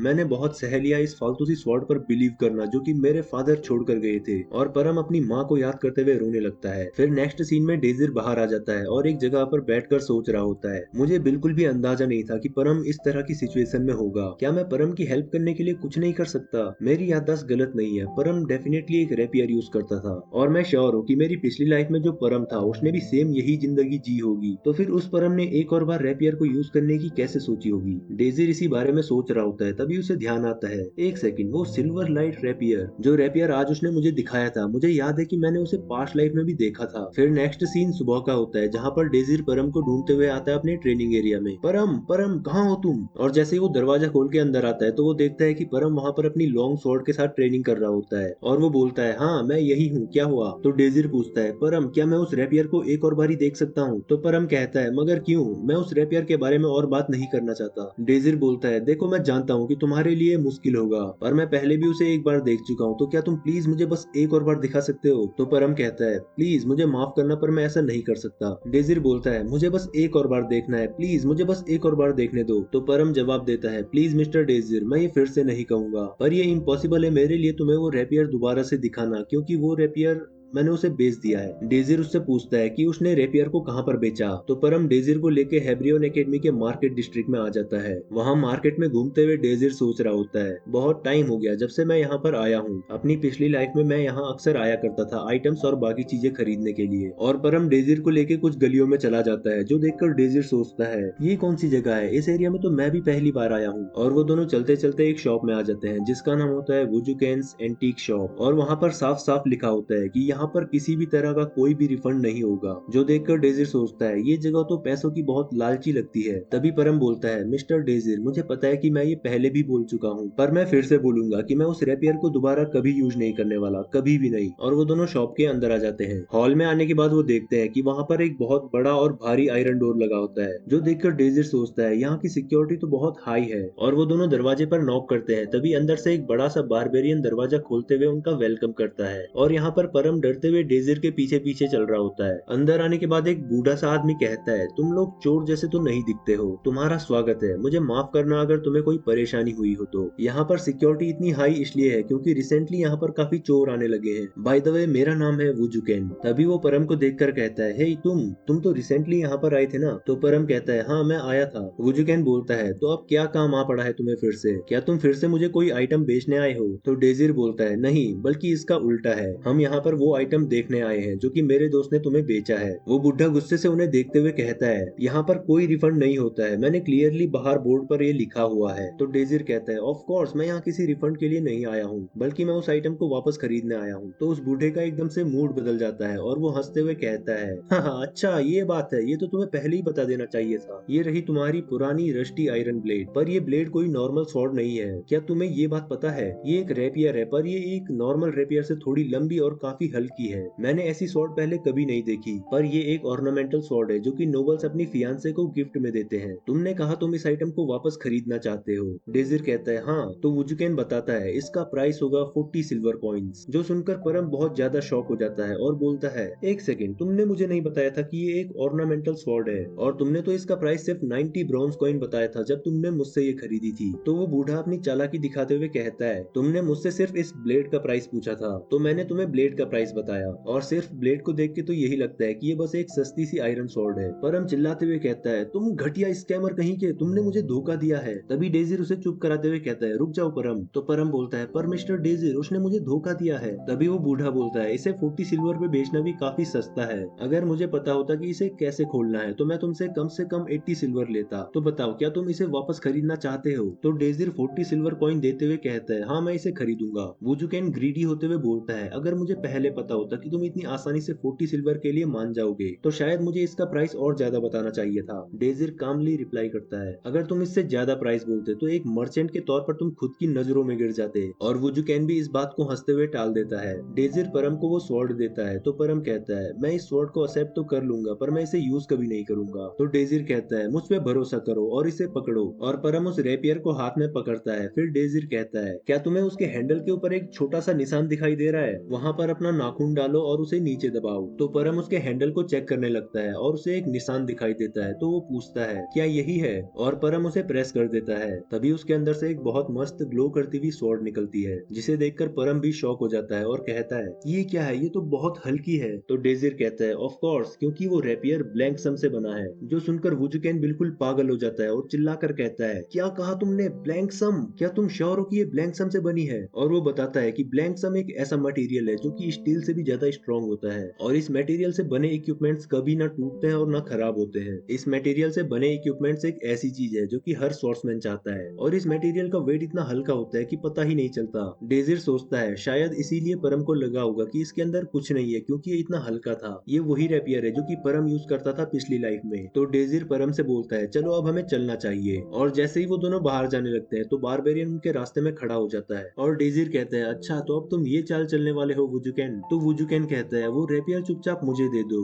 और बारबेरियन भी अपनी बड़ी सी स्वॉर्ड डेजिर के आगे ला जाता है। डेजिर कहता है, मैंने जितना सोचा था तुम मुझसे ज्यादा बेवकूफ निकले। वुजुकेन बोलता है, वो रेपियर बहुत कीमती है और मैं इस बारे में तुमसे कई ज्यादा जानता हूँ। तो डेजिर भी वुजुकेन की चाल उस पे ही वापस चलते हुए बोलता है, जो चीज तुमने हमें बेची थी वो एक ऑर्नामेंटल स्वॉर्ड थी और मैं पहले ही तुम्हें इसका पूरा प्राइस दे चुका हूँ, 40 सिल्वर कॉइन्स, और हमारा बिजनेस यहीं पर खत्म होता है। वुजुकेन बोलता है, अगर मुझे पता होता कि ये ब्लैंक सम से बना रेपियर है तो मैं तुम्हें ये कभी नहीं बेचता। तो डेजिर बोलता है, अगर तुमने परम को ये बताया होता कि ये एक ऑर्नामेंटल स्वॉर्ड है तो फिर तो उसने ही तुम्हें ये कभी नहीं बेचा होता। मैं तो बस वही कर रहा हूँ जो कि तुमने किया था। तो वुजुकेन दांत पीसते हुए कहता है, तुम शैतान बच्चे। डेजिर बोलता है, दरवाजा खोलो और हमें जाने दो। तो बारबेरियन एकदम कंफ्यूज हो जाता है कि दरवाजा खोलना है या नहीं खोलना है। तो पीछे से वुजुकेन इशारा करते हुए मना कर देता है और बारबेरियन बोलता है, मालिक ने कहा है तुम्हें रुकने को तो तुम्हें रुकना पड़ेगा। तो डेजिर कहता है, तुम्हें पता है जिस तरह से तुम बात कर रहे हो उससे मुझे एक पुराने दोस्त की याद आ गई। और वो सोचता है, डोनेव, मैं सोच रहा था क्या तुम ठीक हो गए? और डोनेव यहाँ पर वही लास्ट 6 बचे लोगों में से एक होता है जो कि शायद से बारबेरियन किंग है। तभी वहाँ पे खड़ा बारबेरियन बहुत तेजी से डेजिर पे अटैक कर देता है, लेकिन डेजिर एकदम चिल मोड में बहुत इजीली उसे डॉज कर देता है, जो देखकर बारबेरियन एकदम हैरान होकर बोलता है, तुमने मेरा अटैक कैसे डॉज कर दिया? तभी पीछे से वुजुकेन चिल्लाता है, क्या कर रहे हो तुम? जल्दी से खत्म कर दो इन दोनों को। तो बारबेरियन बोलता है, ठीक है मैं समझ गया। बारबेरियन अपनी जमीन के अंदर धसी हुई स्वॉर्ड को उठाता है और डेजिर के ऊपर अटैक करने को तैयार हो जाता है। तभी पीछे से परम कहता है, हट जाओ, वैसे तो मैं फाइट को अवॉइड करने की कोशिश करना चाहूंगा पर अगर तुम एक कदम भी आगे बढ़े तो मैं तुम्हें छोड़ूंगा नहीं। जो सुन के बारबेरियन और वुजुकेन ऐसा फेस बनाते हैं, लाइक सीरियसली एक छोटा सा बच्चा धमकी दे रहा है। डेजिर पूछता है, परम क्या तुम श्योर हो? तो परम जवाब देता है, ऑफ कोर्स। तो डेजिर बोलता है, पर तुमने तो कहा था कि तुम रेपियर यूज नहीं करोगे। तो परम शर्माते हुए कहता है,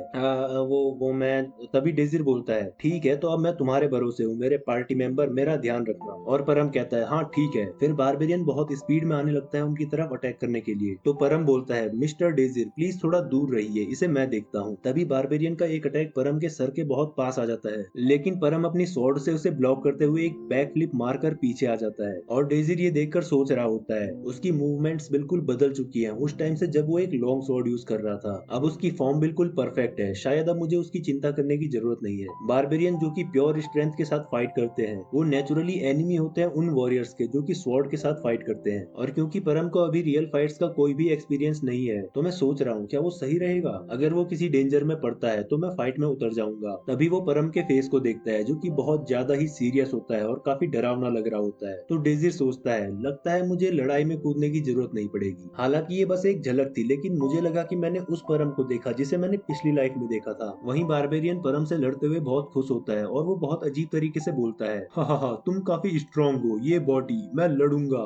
एक वॉरियर के प्राइड के लिए मैं तुम्हें हरा दूंगा। तो डेजर सोचता है काफी टाइम तक बारबेरियंस को बात करता हुआ सुनकर भी मुझे अभी तक उनकी बातें समझना मुश्किल लगता है। फिर बारबेरियन एक और अटैक करने के लिए आने लगता है और वो बहुत जोर से अपने वेपन को स्विंग करता है, लेकिन परम की स्पीड काफी तेज होने के कारण वो बारबेरियन के अटैक को डॉज करते हुए उसकी पूरी बॉडी में मल्टीपल स्लैशेस मार देता है, जो देखकर बारबेरियन भी सोचता है वो तो काफी फास्ट है, वो जिस स्वॉर्ड स्टाइल का यूज कर रहा है वो उसकी छोटी बॉडी और उस रेपियर के लिए परफेक्ट है। तभी बारबेरियन एक और अटैक करता है, लेकिन परम फिर से उसके अटैक को डॉज करते हुए बारबेरियन के ऊपर बहुत सारे कट्स मार देता है और वो बहुत स्पीड में बारबेरियन के चारों तरफ घूमते घूमते उसके ऊपर कई सारे स्लैशेस मारता रहता है। बारबेरियन सोच रहा होता है मैं उसकी मूवमेंट्स को बिल्कुल भी नहीं देख पा रहा हूँ, उसकी अटैक पावर तो कम है लेकिन अटैक स्पीड बहुत फास्ट है। तभी बारबेरियन एक भयानक डरावनी स्माइल देते हुए कहता है ये बहुत मजेदार है, जो देखकर परम भी डर जाता है और सोचता है मैंने उस पर इतने ज्यादा अटैक कर दिए हैं लेकिन उसे कुछ फर्क ही नहीं पड़ा, बल्कि वो तो इस सबको एंजॉय कर रहा है। और क्योंकि मैंने काफी टाइम से अपना रेपियर यूज नहीं किया इसलिए मेरी अटैक पावर काफी कम है। वेट, क्या मैं इस रेपियर का यूज करके एक बारबेरियन को मार भी सकता हूँ या नहीं? पर वो खुद को ओवरथिंक करने से रोकता है और कहता है अगर हमें इस जगह से बाहर निकलना है तो मुझे इस बारबेरियन को हराना ही होगा। तभी बारबेरियन एक और अटैक करता है, लेकिन इस बार अटैक काफी फास्ट होता है। तो परम सोचता है वो धीरे धीरे मेरी अटैक स्पीड से एडजस्ट हो रहा है, पर अगर ऐसा है तो फिर मुझे ये सब एक स्ट्राइक के साथ खत्म करना होगा, मुझे उसके वाइटल पॉइंट पे स्ट्राइक करना होगा। और बारबेरियन का वाइटल पॉइंट होता है उनकी गर्दन, और परम उसकी गर्दन पे टारगेट करने की कोशिश करता है। पर तभी बारबेरियन बोलता है तुम फाइट के बीच में बहुत ज्यादा सोचते हो, मुझे साफ साफ दिखाई दे रहा है कि तुम कहाँ एम कर रहे हो। और बारबेरियन परम के पेट पर एक जोरदार किक मार देता है, जिसके कारण परम पीछे जाकर गिरता है, उसके मुंह से खून निकलता है और उसके हाथ से स्वॉर्ड भी छूट जाती है। वो जमीन पर बैठ जाता है और उसे सांस लेने में दिक्कत होती है। तो बारबेरियन पूछता है बस हवा निकल गई? परम खांसते हुए सोचता है मैं यहाँ पर हार नहीं सकता, और वो अपनी स्वॉर्ड को उठाने लगता है। तभी वो कुछ नोटिस करता है। डेजिर सोच रहा होता है क्या मैंने बारबेरियन को कुछ ज्यादा ही कमजोर समझ लिया, मैं परम को दोबारा इंजर्ड नहीं होने दे सकता। और डेजिर परम से बोलता है परम तुम रुक सकते हो, लेकिन परम उठते हुए कहता है मैं ठीक हूँ मिस्टर डेजिर, मैं ये कर सकता हूँ। और वो सोचता है तुम सही में काफी स्ट्रेंज हो मिस्टर डेजिर, तुम्हें स्टार्टिंग से ही सब पता था, तुम्हें पता था कि ये किस तरह का रैपियर है और इस रैपियर के हैंडल पे जो लिखा है उसका मतलब भी। प्लीज अब मुझे मौका दो उन सब चीजों को रीपे करने का जो तुमने मेरे लिए की है। और परम आंखें बंद करके बहुत स्पीड में बारबेरियन के ऊपर अटैक करने को आ जाता है। तभी बारबेरियन उस पे अपनी स्वॉर्ड से ऊपर की साइड से अटैक करने लगता है, लेकिन बीच में ही वो अपनी अटैक डायरेक्शन चेंज कर देता है और दूसरे हाथ से परम के मुंह पर पंच मारने ही वाला होता है। तभी परम बहुत स्पीड में डॉज करते हुए उसके पीछे आ जाता है और पीछे से उसकी गर्दन पर अटैक करने लगता है, जो कि बारबेरियन को पता चल जाता है और वो अचानक से पीछे मुड़कर अपनी स्वॉर्ड से परम को बीच में से आधा काट देता है। तभी डेजिर चिल्लाता है परम, लेकिन फिर हम देखते हैं कि बारबेरियन की स्वॉर्ड ही बीच में से कट गई होती है और परम बिल्कुल सही सलामत खड़ा होता है, जो देखकर डेजिर भी हैरान हो जाता है कि उसने एक ब्लो में स्वॉर्ड को कैसे काट दिया। फिर परम नीचे बैठकर एक जंप करता है और सीधा बारबेरियन के गले पर अपनी स्वॉर्ड के हैंडल से एक बहुत जोर का पंच मारता है, जिससे बारबेरियन दूर जाकर गिरता है और उसका टकला जोर से जमीन पर लगने के कारण वो वहीं पर बेहोश हो जाता है। तो डेजिर परम से पूछता है क्या तुम ठीक हो? परम जवाब देता है हाँ, लेकिन मैं मुश्किल से जीता हूँ, अगर ये रेपियर नहीं होता तो उस बारबेरियन की जगह मैं फ्लोर पे होता। बारबेरियन सही में बहुत ज्यादा स्ट्रॉन्ग होते हैं। तो डेजिर पूछता है उस जगह का क्या जहाँ पर तुम्हें किक लगी थी, क्या वहाँ पे ज्यादा चोट लगी है? तो परम बोलता है नहीं, बस थोड़ा सा दर्द हो रहा है लेकिन मैं ठीक हूँ। फिर डेजिर वुजुकेन से बोलता है तो क्या अब हमारा बिजनेस खत्म हुआ? ठीक है, तो फिर हम दोनों चलते हैं। लेकिन तभी पीछे से वुजुकेन हंसते हुए बोलता है तुम्हें क्या लगता है तुम कहाँ जा रहे हो? वो आयरन डोर बहुत भारी है जो कि किहालाई माउंटेन के आयरन ओर से बना है और बारबेरियन के अलावा कोई भी उसे नहीं खोल सकता, तो तुम लोग इस जगह से कभी नहीं जा पाओगे अगर तुम वो ब्लैंक सम रैपियर मुझे नहीं दे देते। लेकिन डेजिर यहाँ पर उसकी बातों को इग्नोर करते हुए परम को बोल रहा होता है कांग्रेचुलेशन परम, तुमने एक बारबेरियन को हरा दिया। तो पीछे से वुजुकेन बोलता है लेकिन ये दरवाजा तभी खुलेगा जब मेरे गार्ड्स आकर इसे खोलेंगे, और अगर तुम अपनी जान खतरे में नहीं डालना चाहते तो उस रेपियर को यहीं पर छोड़ दो। और वो इतना बोल ही रहा होता है कि तभी उसके मुंह पर 12 बज जाते हैं। वो एकदम हक्का बक्का हो जाता है क्योंकि इधर परम ने अपने रैपियर से उस हैवी आयरन डोर को काट दिया होता है और वो दोनों बाहर निकल जाते हैं। और वहां से बाहर आकर वो दोनों भागने लगते हैं और भागते भागते जब वो काफी आगे आ जाते हैं तो परम बोलता है लगता है उन्होंने हमारा पीछा छोड़ दिया है। डेजिर बहुत ज्यादा थक गया होता है थोड़ा सा ही भागकर, और वो कहता है लगता है मुझे एक्सरसाइज करनी होगी, मुझे पता नहीं था कि मेरा स्टेमिना इतना कम होगा। फिर वो दोनों मार्केट में घूमते रहते हैं और डेजिर परम से पूछता है परम हमें कुछ खा लेना चाहिए, तुम्हें भी काफी भूख लगी होगी। और परम तो ऐसे शर्माने लगता है जैसे कि क्रश ने डेट के लिए पूछ लिया हो, और वो हकलाते हुए बोलता है वेल ठीक है, और हाँ तुम्हारा बहुत बहुत शुक्रिया। तो डेजिर कहता है तुम्हें तुम्हें मुझे शुक्रिया करने की जरूरत नहीं है, बल्कि मेरे वुजुकेन को प्रोवोक करने के कारण तुम भी डेंजर में पड़ गए थे। मुझे थैंक करने का मतलब ही नहीं बनता, बल्कि मुझे तो तुम्हें थैंक यू बोलना चाहिए। और तुम जिस सिचुएशन में थे वो सब सुनने के बाद मैं तुम्हें ऐसे ही नहीं छोड़ सकता था, और इसलिए भी क्योंकि तुम हमारी पार्टी के मेंबर हो। डेजिर स्माइल करते हुए उससे पूछता है, क्या तुम्हें कबाब पसंद है? परम खुशी के मारे रोने लगता है और सोचता है, मैंने तो उम्मीद ही छोड़ दी थी और मेरा एकेडमी में आने का सिर्फ एक ही पर्पस था। मैंने सोचा था कि मैं कोई क्लू ढूंढ पाऊंगा अपने फादर के बारे में, पर जब मुझे लगा कि मुझे सच का पता चल गया है तो मेरे लिए सब कुछ खत्म हो गया था और मैं बिना किसी गोल की जिंदगी जीने लग गया था, बिना किसी पर्पस और बिना किसी डायरेक्शन के। मैंने तो यहाँ तक सोच लिया था कि मैं अपनी पूरी जिंदगी ऐसे ही जीऊंगा, पर मुझ जैसे किसी के लिए उसने मतलब कि डेजिर ने एक नया रास्ता बनाया है, और परम के मन में डेजिर के लिए एक बहुत अच्छी इमेज बन जाती है। वहीं डेजिर उससे दोबारा पूछता है, हे क्या तुम्हें कबाब पसंद नहीं है? और परम उससे कबाब लेते हुए कहता है, खाने के लिए शुक्रिया, और सोचता है अब से मैं उस रास्ते को फॉलो करूंगा जो मिस्टर डेजिर ने मेरे लिए ढूंढा है, उन वर्ड्स के साथ जो कि मेरे फादर मेरे लिए छोड़ गए हैं। और हम देखते हैं वो स्वॉर्ड का हैंडल जिसपे परम के फादर ने कुछ लिखा होता है, जिसका मतलब है मेरी छोटी सी चिड़िया के लिए, ताकि वो अपना रास्ता कभी ना भटके। और वो दोनों कबाब खाते हुए आसमान में एक चिड़िया को देख रहे होते हैं, और परम सोचता है मैं एक बार फिर से आगे बढ़ूंगा। फिर नेक्स्ट सीन हम देखते हैं अल्फा क्लास के कैफेटेरिया का, जहाँ पे रोमांटिका खड़ी होती है और वहाँ से गुजरते हुए लोग बोल रहे होते हैं, हे वो तो बीटा क्लास की है ना, फिर वो यहाँ पर क्या कर रही है? हो सकता है वो ये देखने आई हो कि ये जगह कैसी है। तभी वो सफेद बालों वाला लड़का डोनोवेन हाउंड वहाँ पर आ जाता है और वो बोलता है, रोमांटिका मैंने तुम्हें ज्यादा वेट तो नहीं कराया ना? और चैप्टर यहीं पर खत्म होता है। तो भाई इस वीडियो को लाइक करके नेक्स्ट पार्ट के लिए कमेंट कर दो यार, और ये मांगा काफी इंटरेस्टिंग होती जा रही है, इसलिए चैनल को भी सब्सक्राइब कर दो ताकि नेक्स्ट पार्ट आते ही आपको नोटिफिकेशन आ जाए। तो हम मिलते हैं अगली वीडियो में, तब तक के लिए बाय बाय।